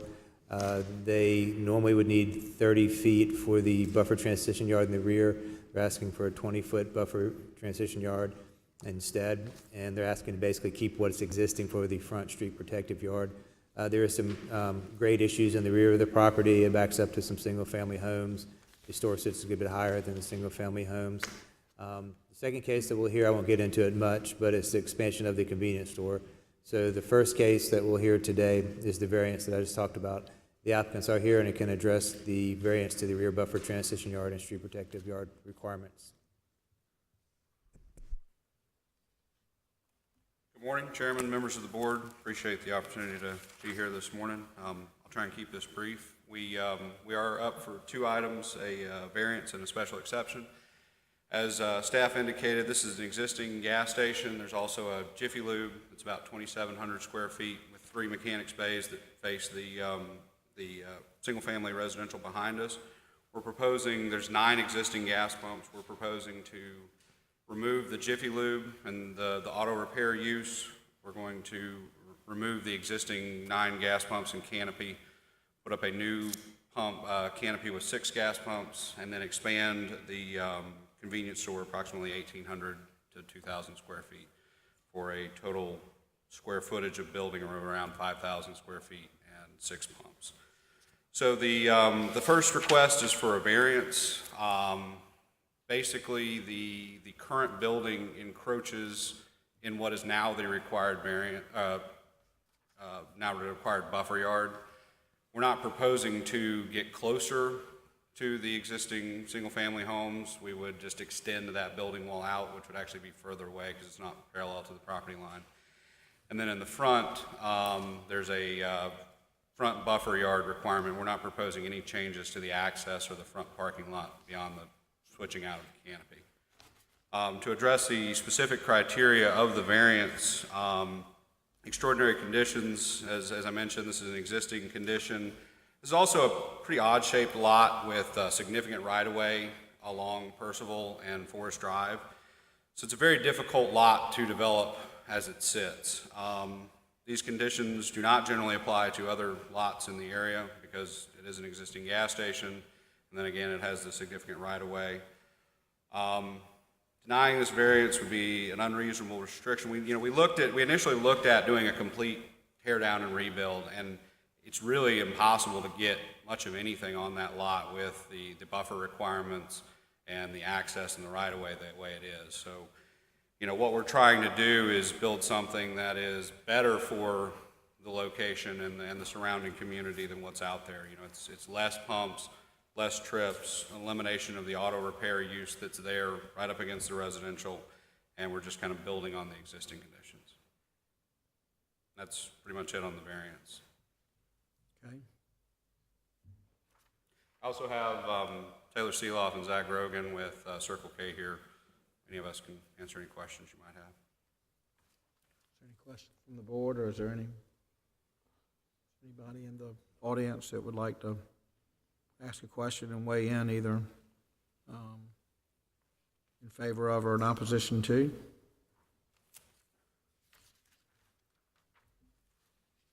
See none. So basically, again, just to reiterate, I'm very familiar with that piece of property. Y'all are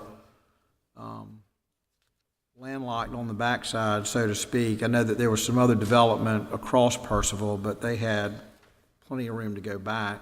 Correct. And y'all are actually decreasing, you're taking out the Jiffy Lube, the repair, not Yes, repair, sir. but that, and you're actually losing 3 pumps. Correct. So basically, it's just, the footprint's just gonna get longer. Just going to stretch it out. But that goes towards Percival and not back towards Lake Shore That's or absolutely correct. Yes, sir. the residential behind it. Yes, sir. Okay. If you go to the next slide, you can see the site plan. So, and I assume you'll have that in your packet. Basically the 1,800 square feet on the right. And you can see that at that location, the property line's actually pulling away from the building. So, Right. we're making it as much better as we can, but we're just kind of dealing with what's existing there as far as the building goes. I actually think that's probably an improvement. It's going to be a visual and auditory. I don't have the buffer. expertise that y'all do, but if you're coming from Percival towards Forest, your sight line is kind of, you've got that Jiffy Lube that's just sitting there on the right, that Yes, sir. with the deletion of that, that'll be safer Yes, sir. for that intersection. Well, and in this use, you're going to have all the cars and traffic and people in the front of the building as opposed to Jiffy Lube where they're behind it. Right. So this will actually screen the residential lots a little And that better. car wash is part of that Jiffy Lube as well. Correct, and that'll be going away as well. All right. Again, is there anyone to speak in favor of or in opposition to? Is there any board discussion? Anyone care to make a motion?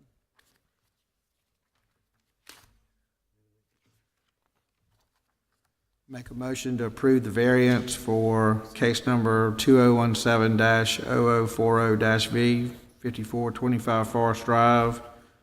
Would make this subject to the staff comments that are in our documentation. And I would base this approval on the fact that there are some extraordinary and exceptional conditions with this lot, with the right-of-ways, with the setbacks, that also do not generally apply to other property in the vicinity. It's not, there's already a filling station there, so I don't think that that's gonna do any substantial detriment to adjacent property of the public good. I think that it's the minimum necessary. And that it's in harmony with the general purpose and intent of the ordinance and will not be injurious to the neighborhood or otherwise detrimental to the public welfare. Is there a second? Second. All those in favor? Aye. Aye. All those opposed? Motion carries. Item number 9, same location. The case number is 2017-0041 special exception. Again, 5425 Forest Drive, tax map 16706, 03, and 20. This is the special exception to expand and reconstruct the existing convenience store at the site of this gas station convenience store. Any addition to an existing convenience store would require, in addition to the special exception criteria that you normally will look at, is a good neighbor plan. The good neighbor plan is included within your application. Or applicant has submitted information on the good neighbor plan. Basically, it covers a loitering and control program, litter control program, sign pledge program, crime prevention and awareness program, and a neighborhood communication program. The applicant has submitted certified letters to the single-family residential uses in the rear of the property. And if you have any specific questions, again, the applicant will be able to answer them. Obviously, the same site, same different criteria for the special exception. Just running through those real quick. Traffic and vehicular access, there'll actually be a reduction from a traffic standpoint because of the reduction in pumps. We're using the existing access point, so nothing should change there. Impact on adjoining properties, we think the impact will be positive as we're eliminating the auto repair use and the convenience store use is existing. The aesthetic character, what's out there is fairly old, and you'll probably seen the new Circle K down the road. that they redid a few years ago. You know, we're going with an upgraded architectural criteria and a new canopy. Impact on public safety, it's an existing use. We also met with Lieutenant Felder of the City of Columbia Police Department, and they're okay with everything as we're proposing it. As far as creating a concentration of uses, again, it's an existing use, and the nearest gas station is around a half a mile down the road from there, so we don't believe there's a concentration. I don't think there's a concentration, but isn't there a Shell station next door? Or is that a half a mile down? I don't think it might be closer than half a mile, but yeah. I don't think there's a concentration, but I think there is one Yeah, we may have overlooked that one. I think it's, what, two two doors properties down, so to speak. We believe this was consistent with the commercial district zoning that we're in. We believe this is an appropriate location. This is an intense commercial area. And as far as being in the public interest, this is an existing use, and we don't feel that this is contrary to public interest. Be happy to answer any questions. Comments I've got is, reading over the material, I was glad that y'all noticed the property owners behind you. Yes, sir. And did that by return mail. That was, I thought, a good way to make certain that the property owners behind you were noticed of what was going on. And then, I'm not saying that this is a good or a bad thing, but it's interesting to me. It's a reduction in the number of pumps, and then it's a reduction really in the square footage that's built on the property. So, It's a different layout of the pump, so it's a little more efficient and Right. works a little better for our clients. but if anything, you're almost, it's like you're reducing your footprint in some way with both the variance and the special exception. Yes, sir. Is there anyone that, the audience that has any questions or comments? Anyone on the board? Someone like to make a motion? Make a motion to approve the variance, subject to staff comments. For 5425 Forest Drive, TMS 16706-0320. A second. A second.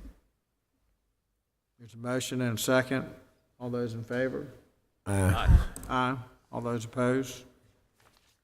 Nope. Thank you all very Congratulations. much.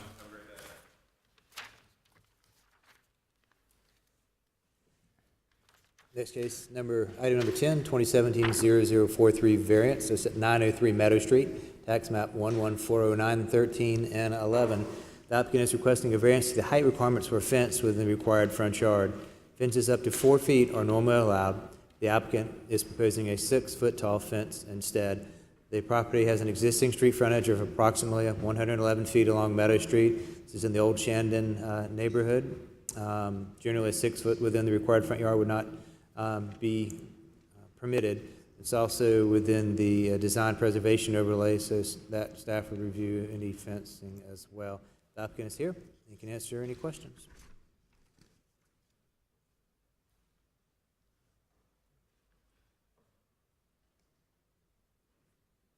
Hello, my name is Fran Trapp, and I'm appearing here on behalf of my daughter, Lauren Trapp. I apologize, I didn't know I was going to speak today. I'm a lawyer, but I'm here as mom. She's asked me Were you sworn in earlier? to... No, I was not. You affirm that any testimony that you may give is the truth and nothing but the truth? I do. Thank you. Lauren and her husband, Carter Martinelli, who is he is currently stationed in Fort Benning, Georgia, as a ranger instructor, has purchased this house intending to make Columbia their home once he has finished his tour of duty. Because of his ranger duties, he's not home very much, so Lauren is here making a home for them and for their future. As you can see, we're looking at, she's asking that she be able to put a fence on her side yard. The way this property is configured, that is really her only backyard. The house and the garage take up everything that goes back off the street. But this side portion really functions as what would be your backyard or my backyard, the way our houses are set. And so she's unique in that regard. And I believe that if you look at the overlay of the neighborhood, you'll see that she's the only one that has a lot that's shaped like that.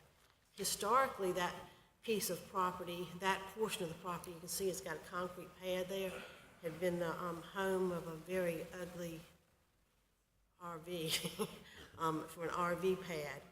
But she intends to put a very pretty fence up, and not just, and frankly, she's got a carpenter that's going to build her a fence. She's not just going to go to Lowe's and buy panels and put up there. It is going to be a very pretty fence, and it's my understanding that she has gone to every person in the block and has a written, she can give them to council if you like, written consents from each person who lives in the block. We understand a couple of them are tenants and they don't own their property, but they do live there. And it would be,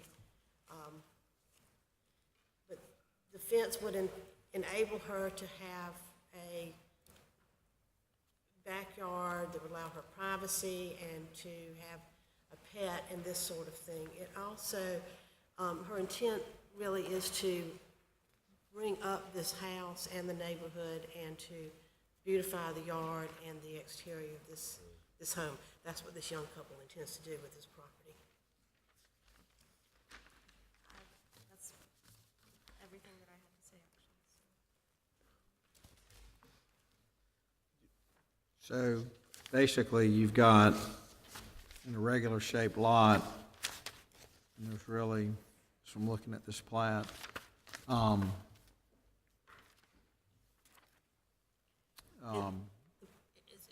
The property on if you look that side also, while that is its backyard and side yard, it has a 6-foot fence.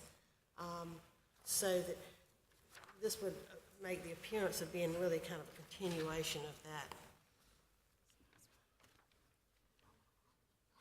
configuration.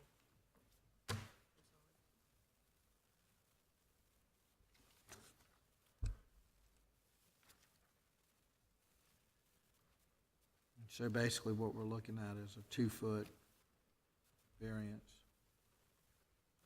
And I have every single person's signature on my street. Do you have, I might have overlooked it, but is there a drawing or any kind of rendition of what kind of fence that you intend to put up? Can you speak, you don't mind, I'm sorry. It would be a wooden privacy fence, the same version that was up there, but an updated version, obviously. Horizontal. She does not have a drawing, but it would be a privacy fence with any structure on the inside of the fence, obviously, on her side, and the beautiful part on the outside. So it would be a wooden privacy fence? Yes. Privacy fence, yes, sir. Okay.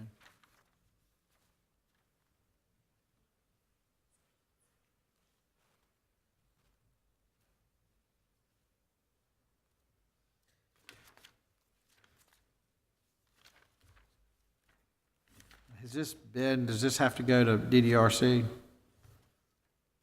Has to be reviewed by the staff of the DDRC. But the sequence is it us first, then them? Correct. They've already spoken with the DDRC staff, so there's requirements obviously are different than ours. There might be, they may have to push it back a certain distance to meet their requirements, but they would not get a permit until. So our approval is not final approval? Your final approval as far as the Board of Zoning Appeals variance to the height. Variance, right. But they'd still have to get approval for design review. And will DDRC, I just wanted to be clear before, a concern that I've got is just not having a clear handle on, I mean, I hear you, and we can make your application subject to the testimony that you've given, but I guess my question is will DDRC get into the construction of the fence and, left you, that's why I'm looking at you. But Brian, would DDRC be the one to get into, I mean, I'm comfortable taking the applicant's testimony and making that part of any kind of approval, but will DDRC have some say in that. I mean, if they say they're putting up a wooden privacy fence, we hinge it on that, will they get into what kind of privacy fence, or? Yeah, they could, potentially, the design guidelines would have to meet. So in essence, what we're approving here would obviously be a, 6-foot wooden fence approval, if you so choose, contingent upon, design review, staff approval. I'd rather do that. I mean, I think what we are looking at today is the 2 feet for the variance, and not getting into the specificity or the boards, butted together, or they separated, or they, okay. Other than approving a 6-foot fence and that precedent for, that neighborhood, other than that, the design review folks would just review it, and if you gave a 6-foot variance, they would factor that into their review as well. Okay. Do you have any questions for the applicant from the board? If you can just hang on 1 second. Are there any other questions from the board for the applicant? Is there anyone else that'd like to speak in favor of or in opposition to this application? I Please think more state your correctly name. is John Clements, and I'm in the house next door to their new proposed backyard. That is my backyard already. My lot's too small because years ago, before I was born, somebody cut the back off for a little store there, I understand. It's torn down. And they had a backyard when I bought my house, but the man who owned it for 30 years doubled the length of his house and put 2 carports or garages, sheds in the backyard. So they had a backyard. And my fence is not 6 feet high. There's some old wire fence there that's grown with bushes and shrubs there. Which lot are you? Are you number 6? I'm in the tiny brick house that's up the hill from them on Preston. So their house is in my backyard, really. And I don't know, if you pull the thing up, you can see both houses. Where is it from the plat? If you pull the plat up. The corner of Meadow, their street, and Preston. Right, I'm looking at the plat. Well, find the photograph of it. Yeah. Are you 2331 Preston Street? Yes, sir. Okay. And I put in an objection to it. I filed it with Rachel. Is Rachel here today? Is Rachel here? Oh, thank you. So that's in that pile, right? Okay. So they're not all supporting it in there. And when they said they talked to all the neighbors, they haven't quite talked to all of them because, not me touching it. I would like for it to keep a 4 foot. And if you see, did those photographs print out in there, Rachel? I've got good photographs of what the tree zone looks like. We've been improving the tree zone in that neighborhood specifically for quite a while. We've got a lot of grass growing there. We're stopping students and neighbors from parking in it, which keeps it dead all the time. The man who was there before did not take great care of aesthetics. May I show you the photographs now of the tree zone? That's what we're proposing. Well, how do we present that into evidence? There's 3 of them there in a row. It's covered with litter and glass. I picked it up after Dr. Ray passed away and his family moved out. I cleaned up the trash that they threw out there, but there's still broken glass shards. There's cement that's just dumped there like some kind of path for his SUV and his taxi cabs. And there's pavement.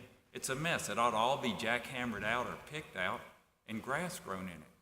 I think a 4-foot fence would be fine with the shrub if they want privacy. I mean, I've got privacy not from a fence. It's a little wire fence 4 feet high, and there's bushes in it, and that gives me some privacy from people. And if they're concerned about security, I'll be glad to talk with them. I tried to visit yesterday, and I saw the dogs there. I'm not particularly interested in 2 giant dogs up against my back fence, but, I can't stop that. Right. But we can go with the zoning and keep it, so their dogs have to be disciplined enough not to go over a 4-foot fence. I have a They're big dogs. question for staff regarding that. What he just spoke about regarding the 4-foot fence versus 6 foot. Isn't it true that a 6-foot fence would be allowed anyway against his portion of the property, because that would be viewed as a rear fence. And what we're discussing today is fronting Meadow Street only. So that's the only area where the 4-foot versus 6-foot fence discussion is even relevant. Is that correct? We're in the front yard setback, so it's not specifically along just the front. But specifically, weren't you speaking of That's the my rear? side yard there, because our houses are, I'm on a corner lot facing one street, and they're in the next lot facing the other. But I still, if they don't want my fence over 4 feet, I'll keep it at 4 feet. It's, Gene, what you're saying I'm trying to is clarify is the fact that what you're discussing would be their rear yard anyway. no, this is their front yard. They're trying to, because they built sheds in their backyard and built an extension of the house Right. through the whole backyard, their house goes on, their house is 4 times as long as it is wide. I see that. And then they built sheds in the backyard to cover what grass was left. Right. So they're right, that will end up being their yard, I guess. But I'm not, and that's it, you know, they've got to put up with the people who live in my house in the backyard, and I've got to put up with them in their backyard. But we don't need to do a zoning exemption to make them 6 feet up to a city street where the zoning says 4 because it looks better. And you ask about whether they'd space or not. Ideally, it'd be a white wood picket fence 4 feet high with a point on so someone didn't sit on it, and then bushes behind if they want it. Yeah, They point- can get plenty of privacy from a bush. What I want to clarify, and what I meant by my comment, is the common contiguous line between you and the traps.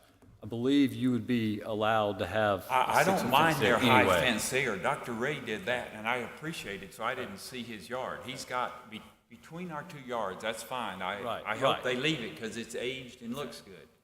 You know, it looks old and it blends in. That's my only objection to Understood. treated wood. Your is point's for relevant. the I first just want to couple make of sure everyone understood that the common line between you No, and the traps, that's just that fine. it's I'm allowable happy. anyway. No, I don't think they see my backyard much, and I don't see their whatever. So that's how that weird lot got there. We both had small, long lots. I think somebody chopped the back of mine off, and I bid on it once, and the man who owned it 2 owners ago outbid me. He died before, you know, the people redeemed it. They were living in Greece. Someone told me they owned a store there back before the war, and I don't know when it got torn down. But I think they owned the house too at one point, my house. It's an interesting neighborhood, but I prefer we just keep with the regular fence and go on with, you know, what you're planning otherwise, and clean up the tree zone. You know, the city owns it, but we're the ones who have to clean it, and the previous owner put so much garbage there that I spent hours cleaning up, but and I'll keep doing it some, but I think they're there now, they ought to clean it up. Thank And you. let grass grow and clean up, take out the pavement, all the rest of it. And you're not allowed to park in the tree zone in front of the house. There was a Nissan pickup truck right in front of your house yesterday, when I tried to talk about it. Oh, okay, sorry. All right, Thank you. that's all. You know, I'm sorry to meet neighbors in here, but I sort of tried when I saw the sign. Just not somebody there, go to work. Thank you. It is an unfortunate way to meet neighbors, I can tell you that, but she went everybody on Meadow Street. But his fence actually, someone in his house. I have those Can you signatures. speak on the mic? I'm sorry, if this is the same house, this is the first time I've ever seen you. I have 2 signatures from the people who live in the President Street house, and they are not contested. Y'all can, if any comments need to be on the mic. But also note that he does have a 6-foot fence down Meadow Street on the side of his property. And as for the parking pad, it does look bad, and it will be behind the fence, and when, should a fence be moved here. And it will improve the property greatly, I think, that if you guys can, if you folks can. And the reason why the 2 feet is necessary is, Privacy, and she also has a dog that she would like to be able to let out and enjoy in the yard, and not, yeah. and again, kind of like the last case, is that not something that, for the privacy, that you can plan it to keep it as Yeah, tall or she as, can- Yeah, she can plan it in terms of privacy, but she can't plan it for a dog not being able to jump over the fence, and she's had the dog for like 4 years, and it's a. I'm just saying, if there was like a 4-foot privacy fence with, you know, some kind of vegetation on the back, like a hedgerow, you get the, I would think, the benefit of more privacy because you can let that grow as high as you'd like. And it should keep, I mean, I know it's not a, but if you've got, I hate to keep going back to viburnums, but it's what we've used at our house, but if you put, you know, something that grows like that, is that Again, not a this- way to? This is somewhat of a unique lot in that, and he talks about the sheds in the back. The sheds in the back are not exactly sheds, they are concrete blocks, so they're not something that's, you know, that you can just take away. And it's a 2-car garage and then a storage building. And yes, the house has been added onto prior to her, all this was prior to her purchasing the house. I mean, when she bought the house, that's the condition it was in. But essentially, her only backyard is her side yard. That is her only yard. And that's why she would like to be able to, and she's entitled to fence it in at 6 feet around all 3 sides except for the front side. Right. And she would not go all the way to the house. It would stop at some point before the house. What about whether? Right here, and then have a nice gate. Yeah, it would have a pretty gate, and it would be done tastefully. So it would come in and tie into the house. Yes, it's gonna go back and have a side gate. And it will cover up that, Pad. but you can see on that there is still some fencing along Meadow Street that is 6 feet. She's gonna take out all that shrubbery and redo all of it and put grass in front, even where the city owns. And you know, it's just gonna take her a little time. She just bought the house 2 months ago, and, it was in significantly worse shape than what, it's a project. Okay. Is there anyone else that would like to speak in favor of or in opposition to this? If you'd like to come back up.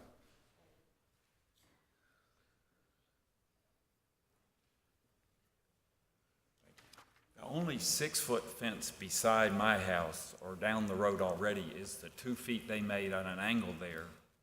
And you can see it in the photograph you just did. My fence is a 4-foot metal fence, or it was 5 that's fallen down. But they're right, that would be an extension of that little 2-foot section, but that's part of something that belonged to Dr. Ray and them now. That they have, you can see it in the photograph there, it's an L fence, but they put a little 2-foot thing, I guess, to stabilize it or stop something getting in my yard, I don't know. But that's not, along the property, and I have 20-foot high bushes there. I do up and down, so there's always something in there. Right. Above it. I think they'll get by with that, with exactly what you said, a hedgerow on the inside. But that's my point, that I don't want dogs so vicious, they need a 6-foot fence that are 2 inches from me in the backyard. We both have small backyards. Theirs will be bigger than mine when they do that. Thank you. Thank you, sir. Anyone else before we go into board discussion? Comments? I think that as opposed to some other cases we've looked at, that extraordinary and exceptional conditions do exist on this piece of property. I've looked at a lot of pieces of properties, and this certainly has an odd shape with more road frontage than usual. Dwelling taking up more of the rectangular portion of the lot than usual. So I do see that extraordinary conditions exist here. I agree. I saw like the gate, and then it was a gate, and then the fence. I think it's extraordinary, extremely at this one right here, the gate and the fence. I totally think that I believe. I mean, I can make a motion, but I think it fits the apotheosis of what this extraordinary and special exception. entails. So I think, well, I'll make a motion. Is there any other, Oh, April, before. any other discussion?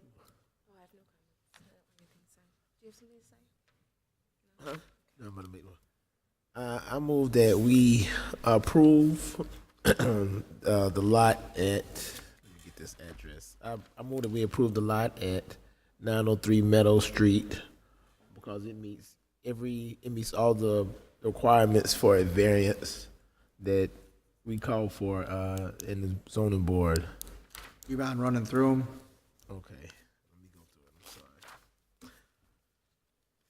I'm sorry. Like Gene said, it does meet the extraordinary and exceptional conditions pertaining to this piece of property that I feel that I don't believe generally apply to other properties in this vicinity.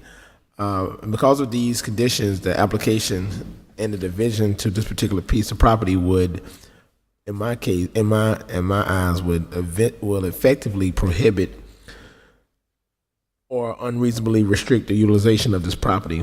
And authorization of this variance will not be of any substantial detriment to adjacent property or to the public good and the character of the district, and will not be harmed by the granting of this variance.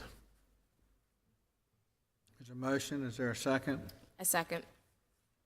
There's a motion and a second, all those in favor? Aye. Aye. Aye.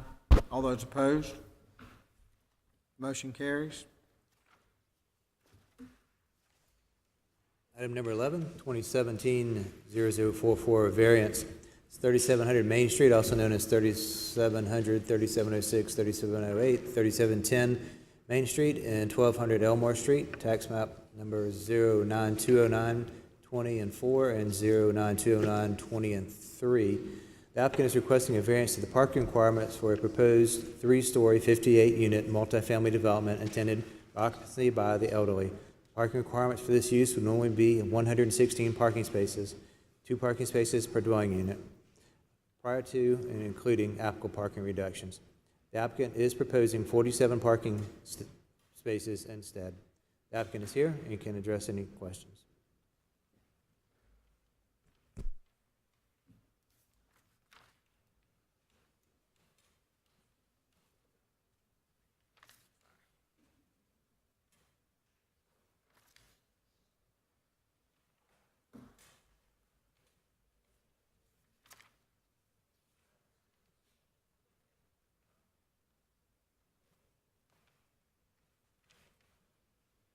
Good afternoon. Afternoon. Dustin Johnson.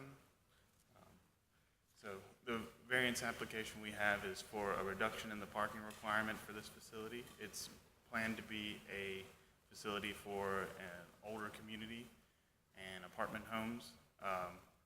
The requirements are 2 spaces required per each unit, but after speaking with staff and others, we were looking to reduce the parking requirement down to 0.8 spaces per unit. This is based on a 20% reduction that comes from the overlay district already for this use, and then also a 50% reduction from that amount down because of the particular use of it being in an adult area where there's not going to be expected to be that much car traffic through there. These people are not expected to be high traffic folks, and they're expected to have visitors, but not an excessive amount. How many units total? 58. 58.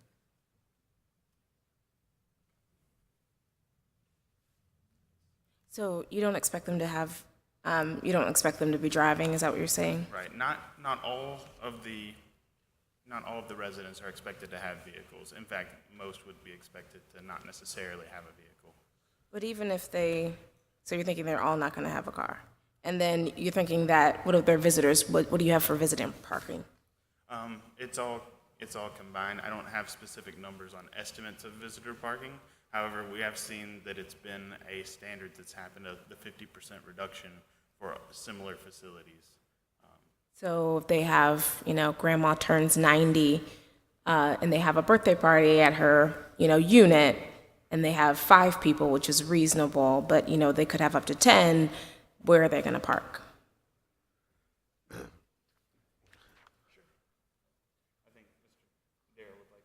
Can I respond? Sure. My name is Darrell Jones, Senior Vice President with Integral Development. We are the developer for this project. We manage senior living projects primarily in Atlanta, but throughout the country.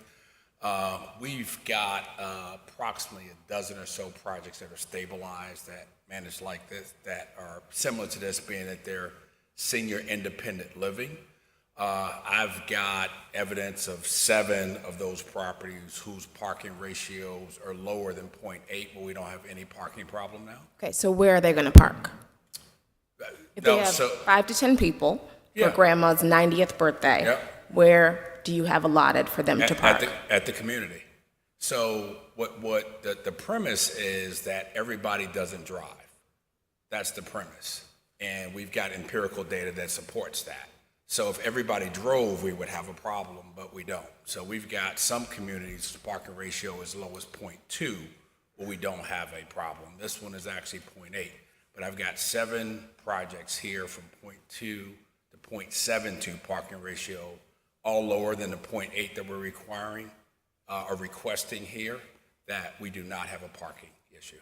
My concern is that if you don't even have enough parking spaces for every single person, and say there's, on a weekend, on a Saturday, people tend to do gatherings with family, that's going to cause a concern because there's not even enough parking for, each individual unit. Where are they going to park? If there's not enough units, there's not going to be enough parking. They're going to have to park where? And I guess where I beg to differ is there is enough parking.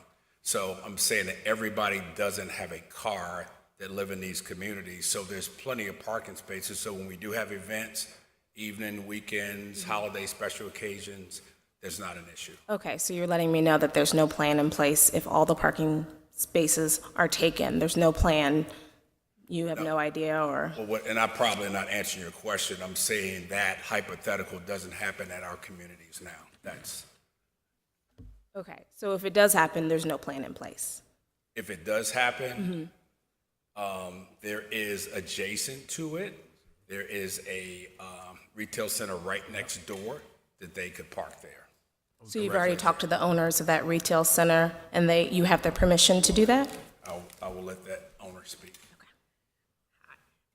This property is actually an addition to the retail center. It's all one property. And the retail center has 75 spaces already there. So this is an addition to an existing site. And no one's there on the weekend. The only thing that's open is Papa John's Pizza, and they deliver, and the Metro PCS phone store. So you're saying both sites are owned by the same owner? Right, we own both sites. Okay. So there's 75 additional parking spaces. Okay.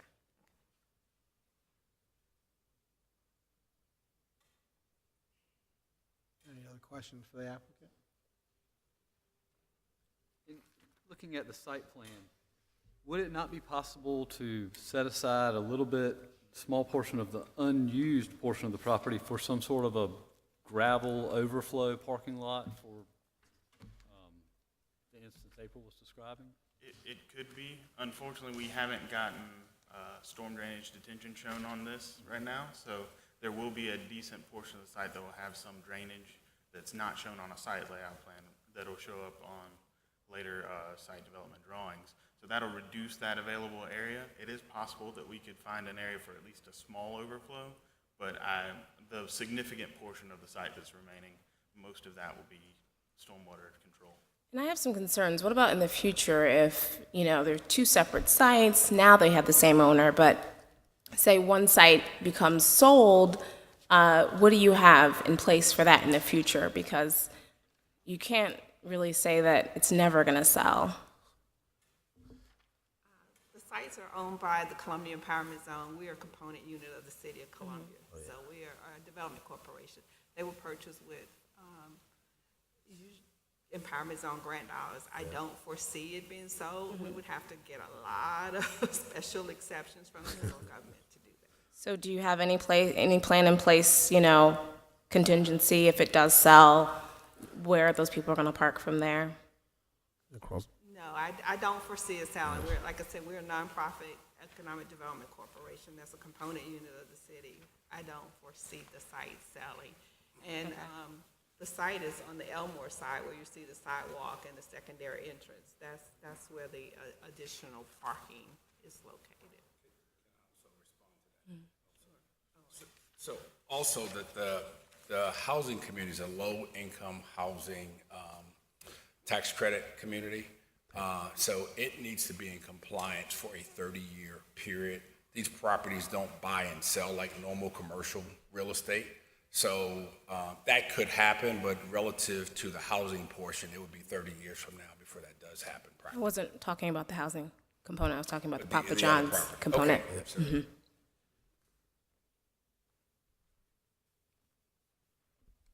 Any other questions for the applicant? Is there anyone else in the audience that would like to speak in favor of or in opposition to? Please come forward.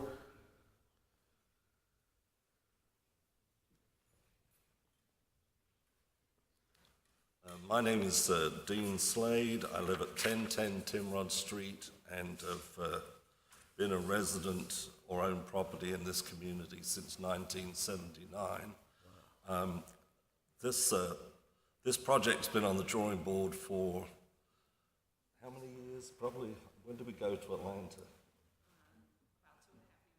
2.5 years ago. So this project has been on the drawing board for 2.5 years waiting for funding, and a number of us from the community were invited to go to Atlanta and visit a couple of these sites, and we're very impressed with what the possibility this has for our community and for Eau Claire and for its business development. We really think that and a senior type community where it's located, I think, is absolutely fantastic. It's on a bus line. You can get anywhere.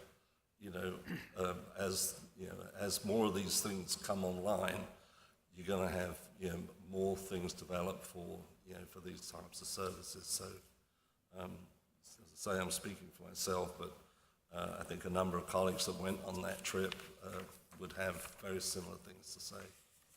And I'm a member of the Eau Claire, the Seminary Ridge Neighborhood Association. So, thank you. Thank you. Thank you.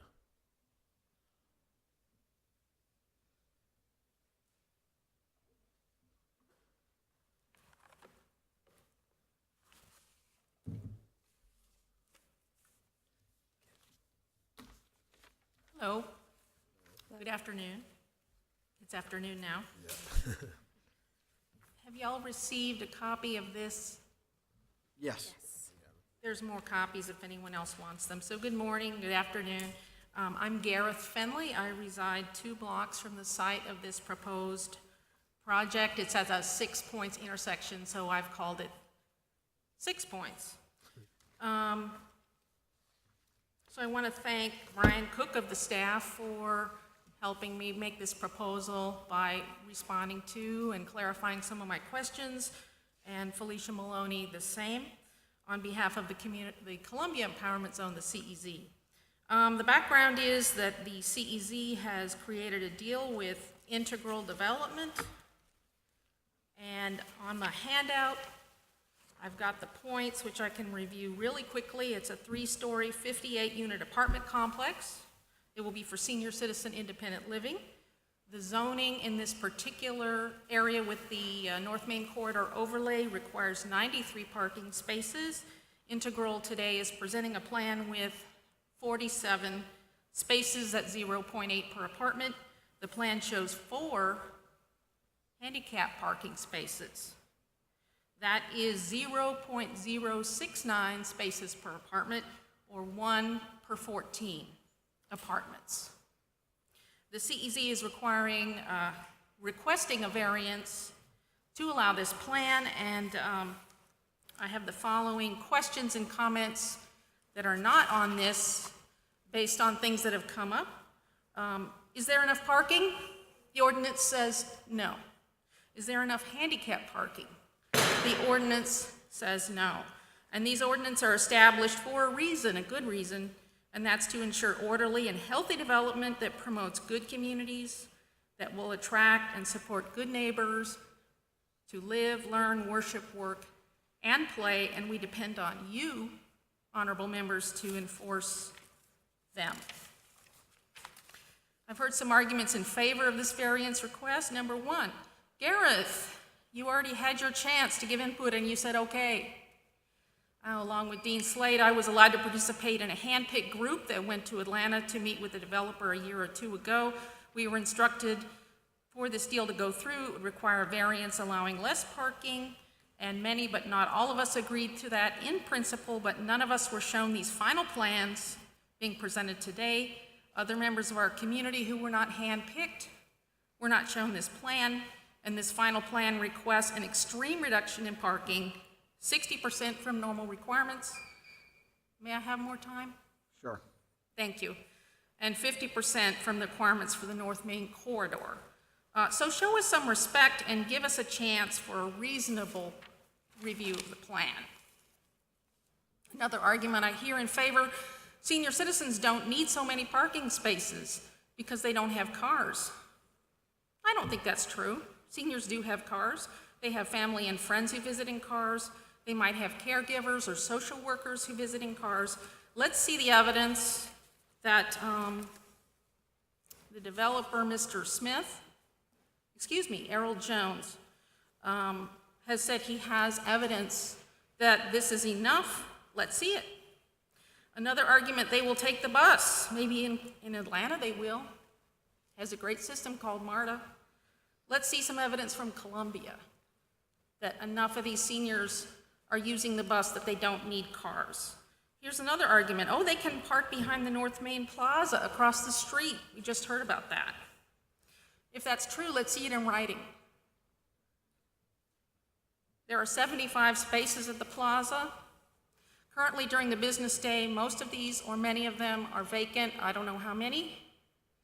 Many, and sometimes most of the tenant units in that plaza are usually vacant.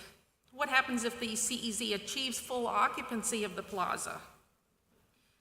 How will it impact their efforts to attract new tenants when the plaza parking lot is used for overflow from the apartments?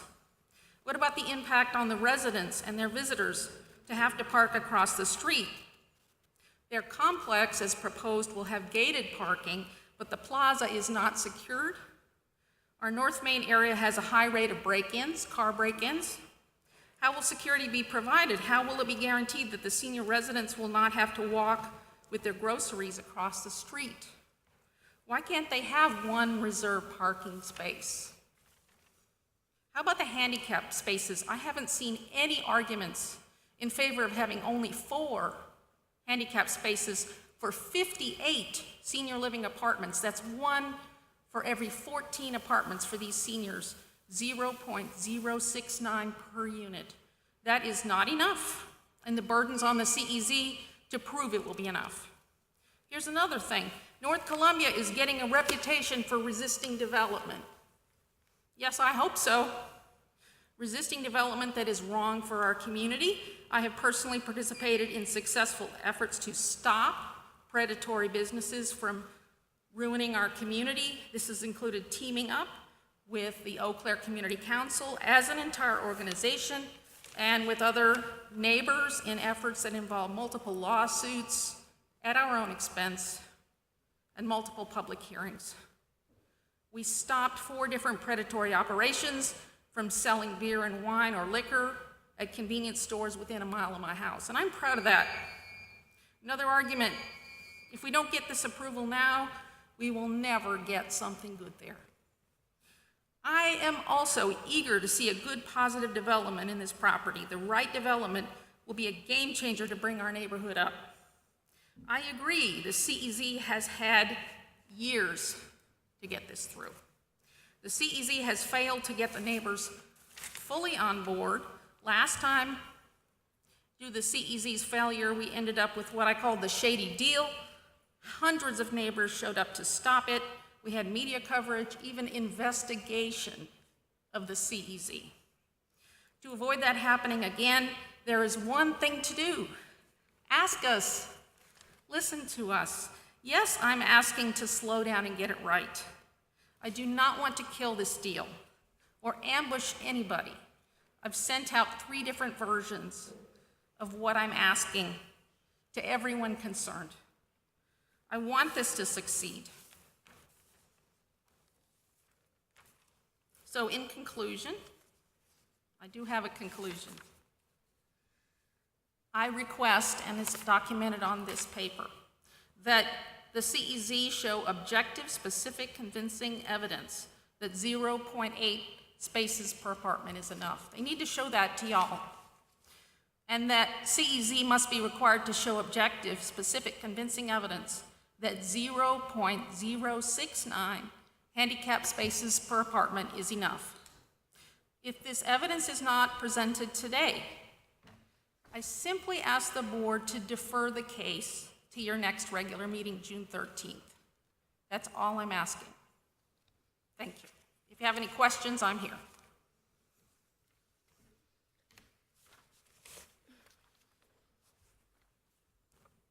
Thank you. I have a question. Right, you had spoken, and forgive me, it was Mr. Gerald Jones. Yes, sir. You had stated previously that y'all have got empirical data. Yes. That would speak to some of this. Do you have it where you can present it? I do. I have it right there for you. Has this I been only have present- one copy. I'm sorry. Has this been presented to the public? It has not.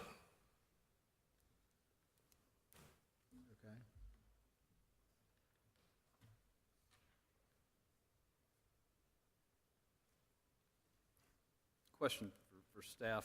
How many handicap accessible spaces would be required? It's up to the building code, so when they review the building plans, I don't know how many would be required, so I don't review the building plans. So it would be up to the building reviewer. Could you have any feel for whether 4 is in line with the development of this size? I don't know how many would be appropriate for this particular occupancy. I'd have to defer to the building official for that specific information.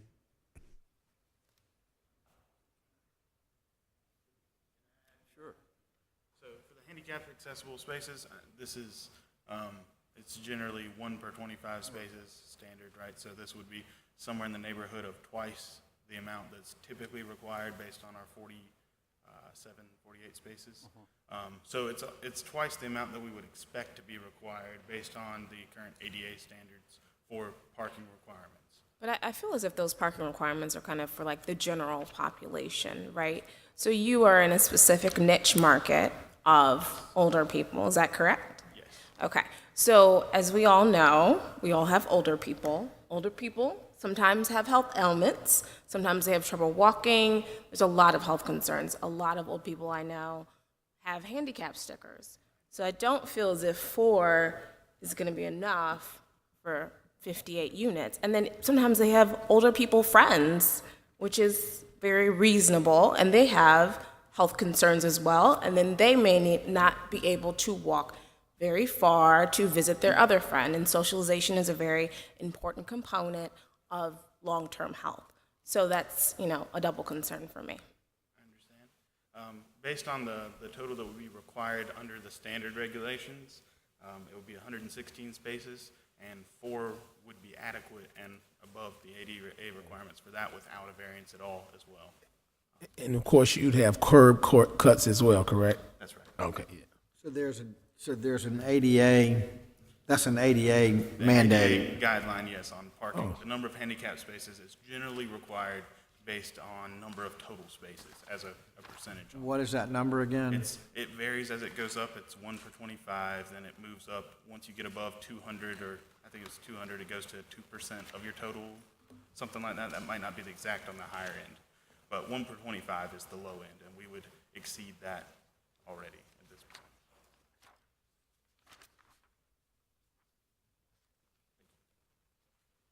I think this would be a boon to, I live in the Eau Claire community, and I think this would be a boon to our area. And one thing I like about it is centrally located because it's, a few hundred feet down the street from Harvey's. There's a dental agency right around the corner. If anything, God forbids, if anything happens, there's the hospital. I think this is an ideal this is an ideal fit for our community, and I think it'll set precedence. It'll bring others along. Yeah. And we work very hard to make it an ideal senior space. Yes, The ma'am. plaza that's already there, as you mentioned, we have a dental office, we have a podiatry office, we have a first choice rehab, the grocery store. So we try to make it a walkable community for seniors as well, so that they, as we said, many of them will not have transportation, but this will eliminate their need for transportation because they can walk next door to the podiatry office, to the dental office, or they can walk to the grocery store. And the medical center's right around the corner. And Hyatt Park has a host of activities for seniors, bingo, they do a lot with seniors. So it's just an ideal spot for senior living. Yes, I totally agree. Mr. Chairman, I think we had a few more people signed up, and we're kind of running out of time for a quorum. So. No, I'm good. Okay, I think there are a few more people who wanted to come up. There are others that want to speak in favor of or in opposition to.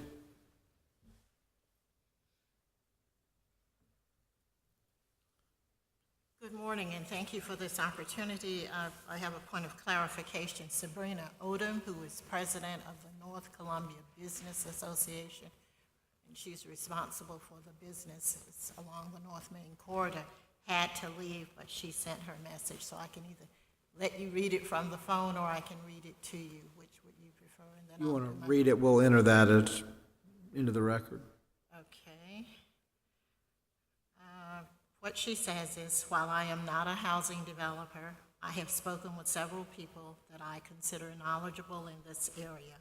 I am told that in high-density areas such as downtown Columbia, guidelines allow as few as half as many spaces as units in the development, provided the tenants will have easy access to public transportation.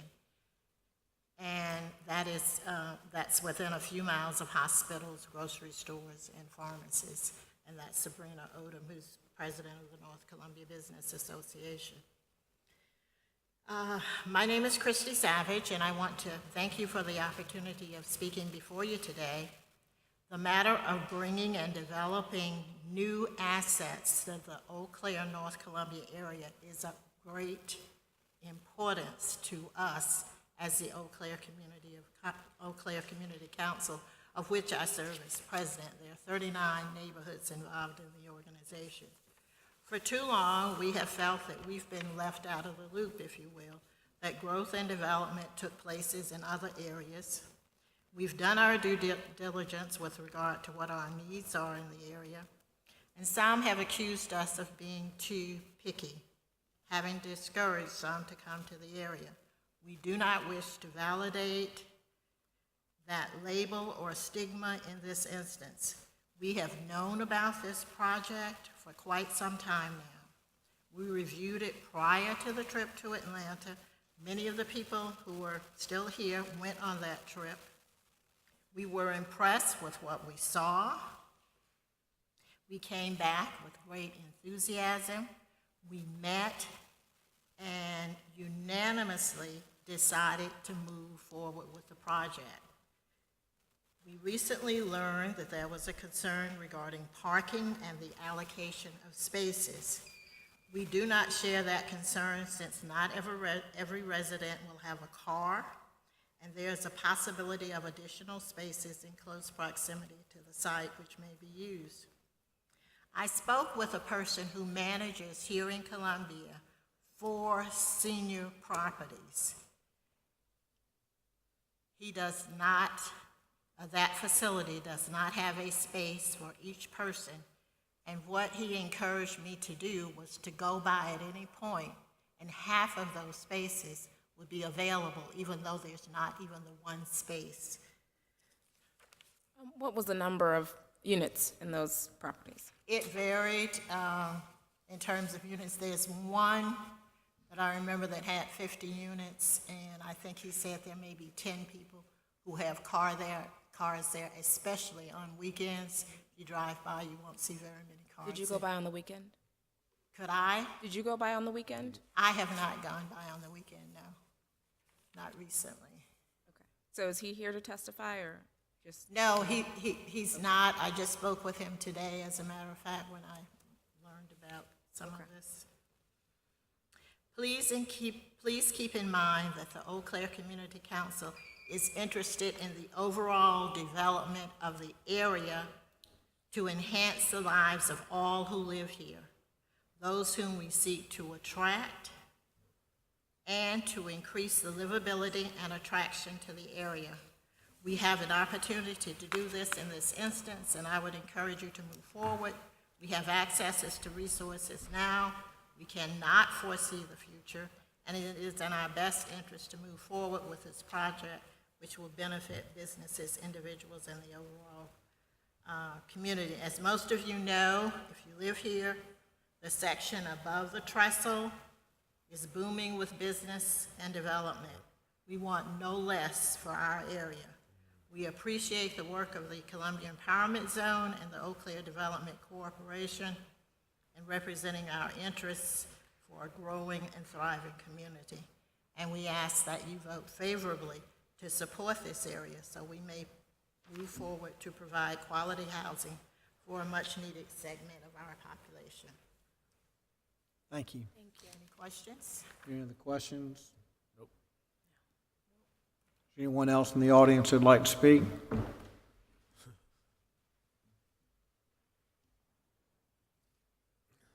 Good evening. I'm Jenny Nelson, and I would like to say that I have lived in the neighborhood, the Eau Claire, North Columbia neighborhood, for over 37 years. And I look forward to this project, and I hope you all don't delay it today. I was one of the people who was on the trip to Atlanta.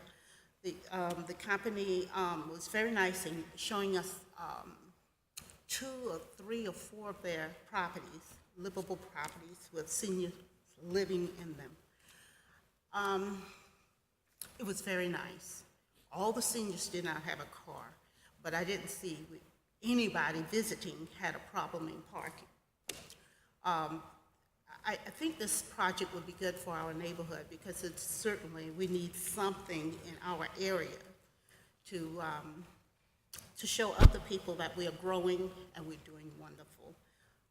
I don't think that I can say anything bad about this project. Everybody has worked very hard in order to get this off the ground. There was a lot of hiccups along the way in terms of trying to get everything approved, but now that we are here, I think we should move forward. And I thank you for your time. Thank you. Thank you.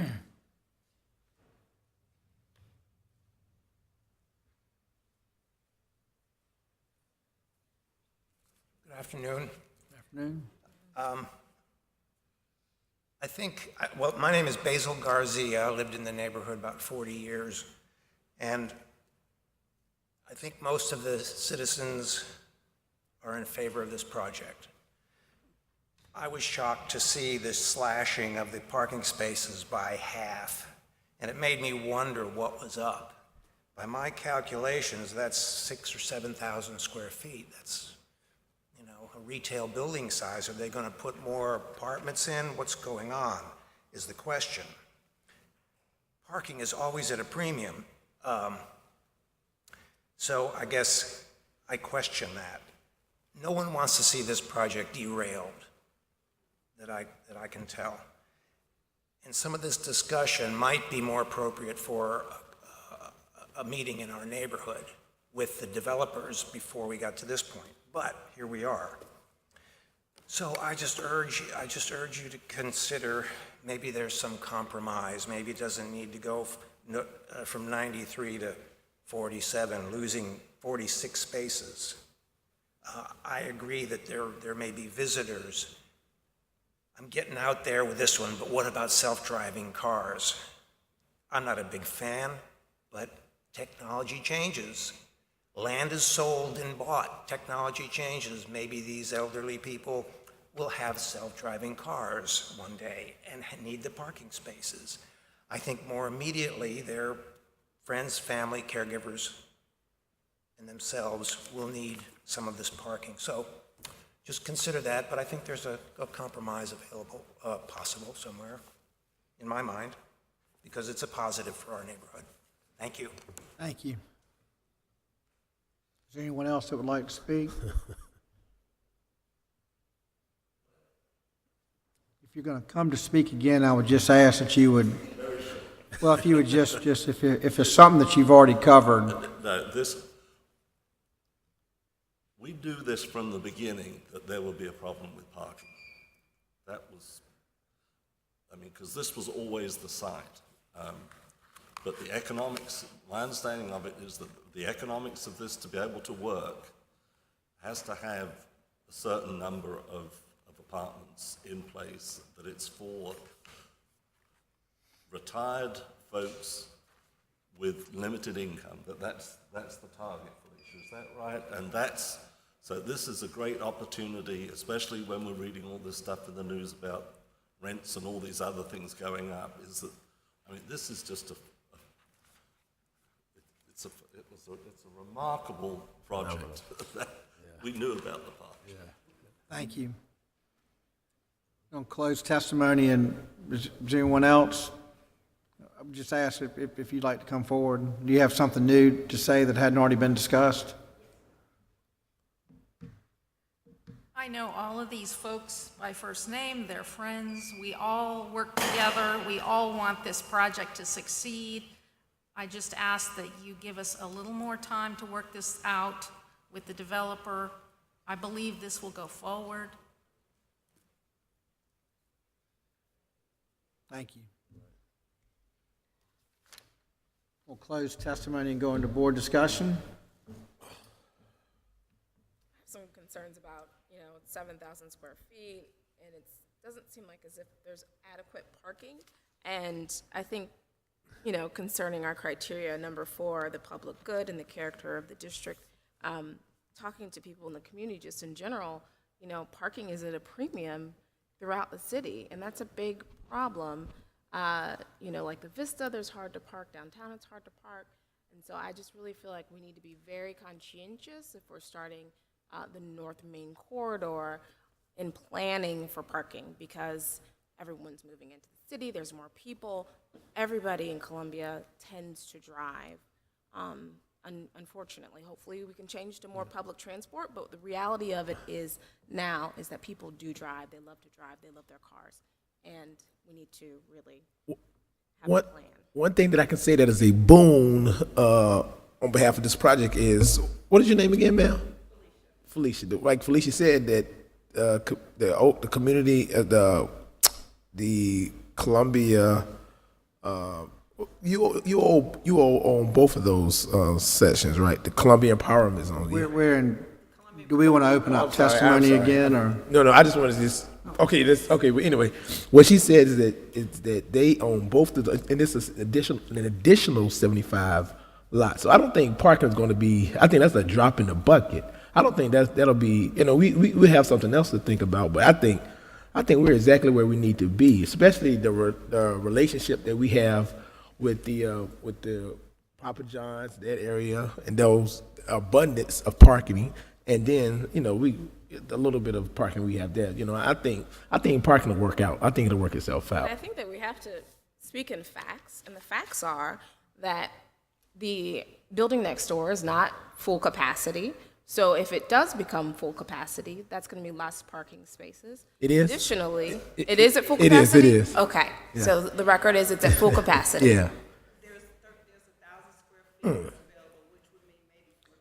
Good stuff. Okay, so you still have, so it's not at capacity. You have 1,000 square feet still available? If we want to open testimony again, I'd like for us to, we're in board discussion, but. And I didn't want to. The testimony that has been given to us today is that it's not at full capacity.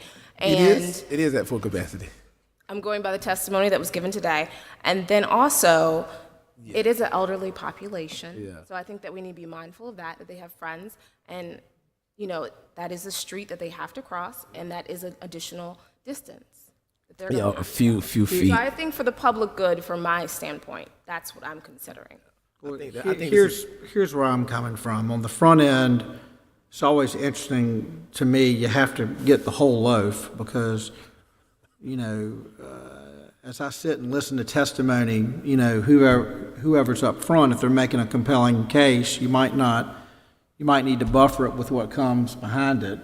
And so I'd taken some notes about, you know, we have where we will have an entity that doesn't have enough parking go lease parking from another entity, be it a city garage or something like that. But I think it was Ms. Savage that kind of swayed me back over. I'm thinking of 2 properties that are in 5 Points, and that's about as high density as it gets in the city of Columbia. I mean, there is no parking in 5 Points, and forgive me if and one of them is by the university, and I might butcher the names, but you've got, I think it's Christopher Towers that's in 5 Points.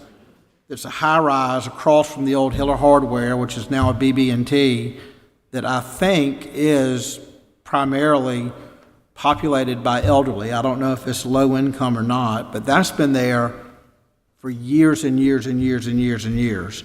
There is no parking there.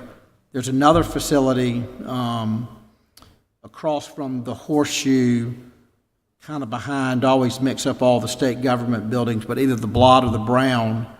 There's like a little bagel shop in the, but there's another high-rise there. There is no parking there, and I think that the way that those facilities work is because they are for this kind of application, because they're for the elderly. And again, my fault, and I hesitate to call it a fault of Integral Properties, but you know, this changes my mind as well. Is they are operating in.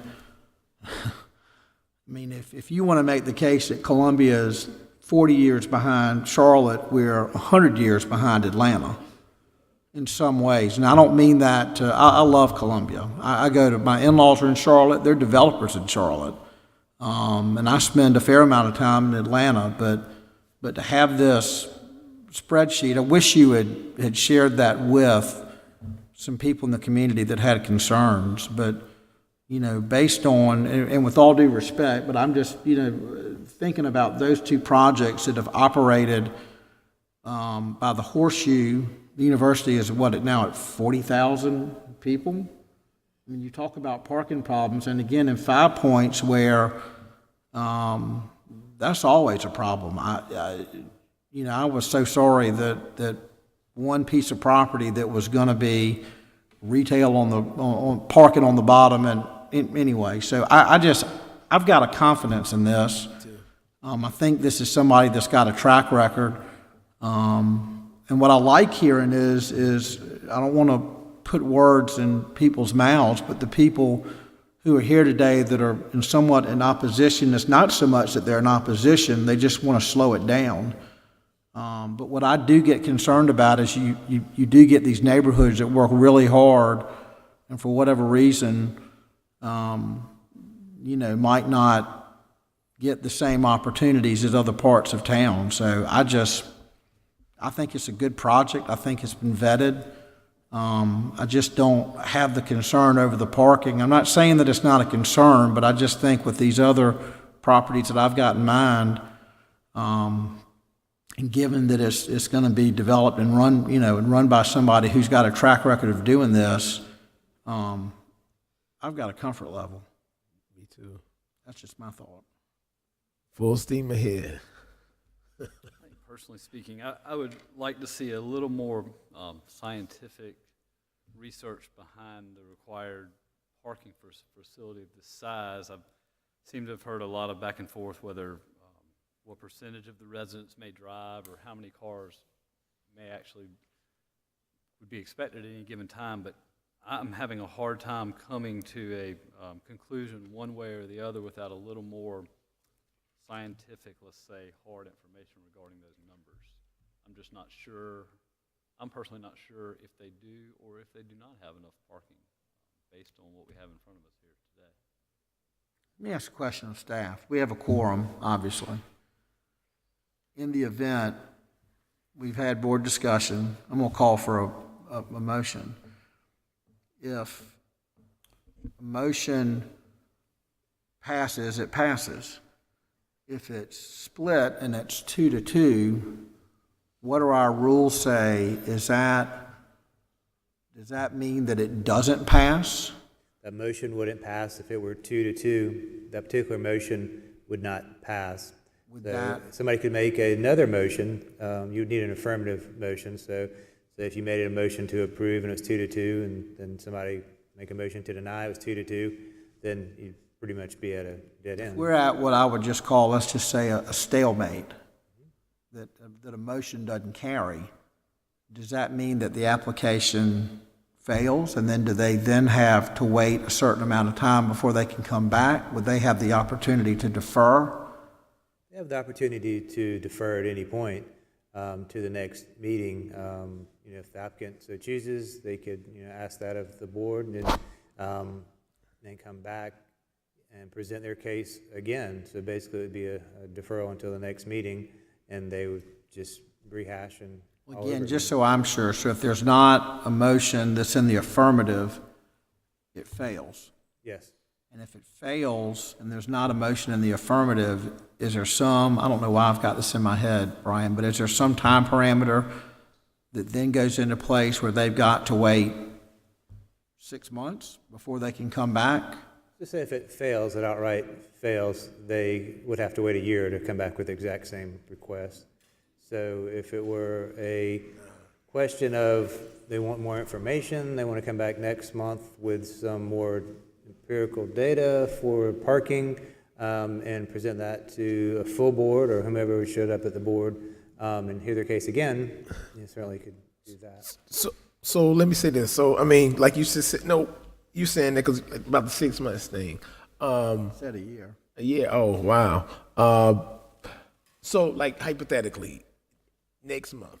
I mean, even if we delay it, defer it to next month. We just don't take a vote. We just defer it to next month, and then I think we'll have more members of the board here. So I think we can get an affirmative or positive, yay or nay. Hopefully, yay. Well, but the other thing that occurs to me is that if we defer and if the applicant chooses to reach out to the members of the community that are not totally on board, that have spoken in some opposition, they've also got 30 days in which to come back and plead their case, and it may be that the people in opposition are now in favor. And it may be that I don't have a crystal ball, but the reason why I'm having this conversation is that it seems like we're going to probably deadlock. Yep. And it may well be that if the applicant comes back with more data, I don't think that more data is going to sway somebody in the affirmative. If anything, it's going to probably sway somebody who was not going to vote affirmatively to perhaps vote affirmatively. So I think we can have a vote, and it's not a one and done. They could still defer, or we can give the applicant the opportunity to defer. We can have more and members. Have a chance to talk with people in the community and come back and. And it may well be that with, we do have a quorum, but we're also short, 3 members. Yeah. It also affords the applicant the opportunity to have their case heard in front of, hopefully, a full board. So I think, I'm going to close board discussion. Can I get the applicant to come forward? So I certainly appreciate everyone's testimony today. We welcome the opportunity to speak with the community more about this and present the board with more data. So 1 month, a year would just kill us. I think what I'd like to do with your permission is to make a motion to defer. And then what I would like to ask is, I don't know if this is a point of privilege, but if this case could be heard first. I'm also sensitive that people have taken off time from work, but if this case could be placed first on the agenda for new business. Yes, certainly, it will be. All right, well, then I'll make a motion to defer this case to the next BOZA hearing, which will be on, help me, June the 13th. I second. Second, a motion and a second. All those in favor? Aye. Aye. All those opposed? Motion carries. We'll see you next month. Consideration and deliberation. we still gotta talk about, we still have to talk about those continuing education. Item number Well, so 12, we can- continuing education. So, is it still on there, look? I think Andrea wanted to speak. You said, Oh, no, we're not adjourned yet. oh, okay, my bad. We're not adjourned. Yeah, I think Mr. Wolf just wanted to say a quick thing on continuing education. Get your continuing education. That's about it, right? And other business?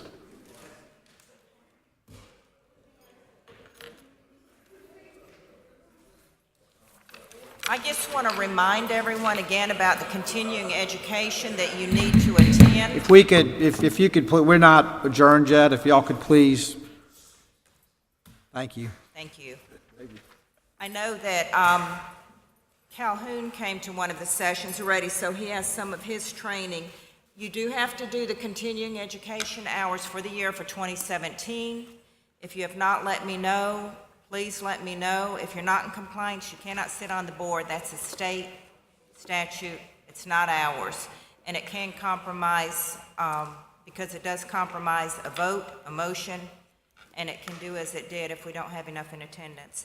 I do have copies of the sessions. We did do a change on one we had in June. Just a quick one, we were going to only do a half-hour session.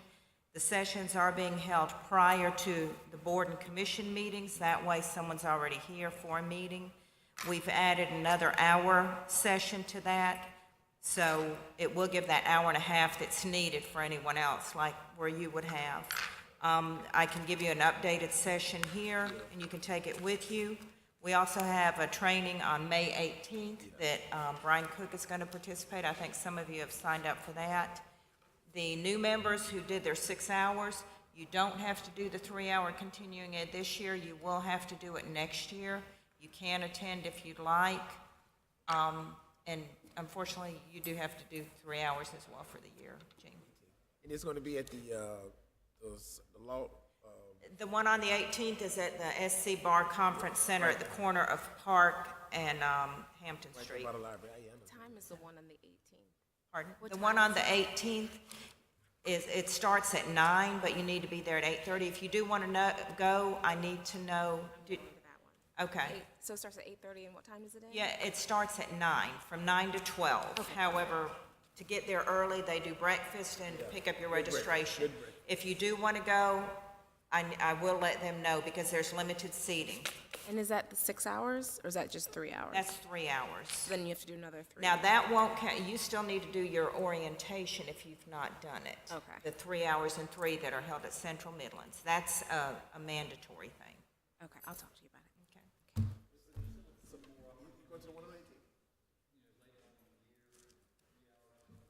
July the 4th. We are not holding sessions at Central Midlands. I guess that's one of the things, I think I put it in one of the messages, kind of. We're trying to do them through the city so that we can have it before the meeting, and so instead of having to sit for a full 3 hours, some people didn't like sitting, and it kind of helps with defray on some of the cost for continuing ed. There will. I'll give you the schedule, and then we can get that, so. Thank you for what you do with that. Thank you for what you do with that. Oh, thank you. Thank you. And thanks for being so prompt to those who've already gone. Is there any other new business or any other business for the board? If not, I'd like is there a motion to adjourn? I move that we end the meeting, the May the 9th meeting of the Board of Zoning Appeals. Is there a second? All in favor? Aye. Always wanted to do that.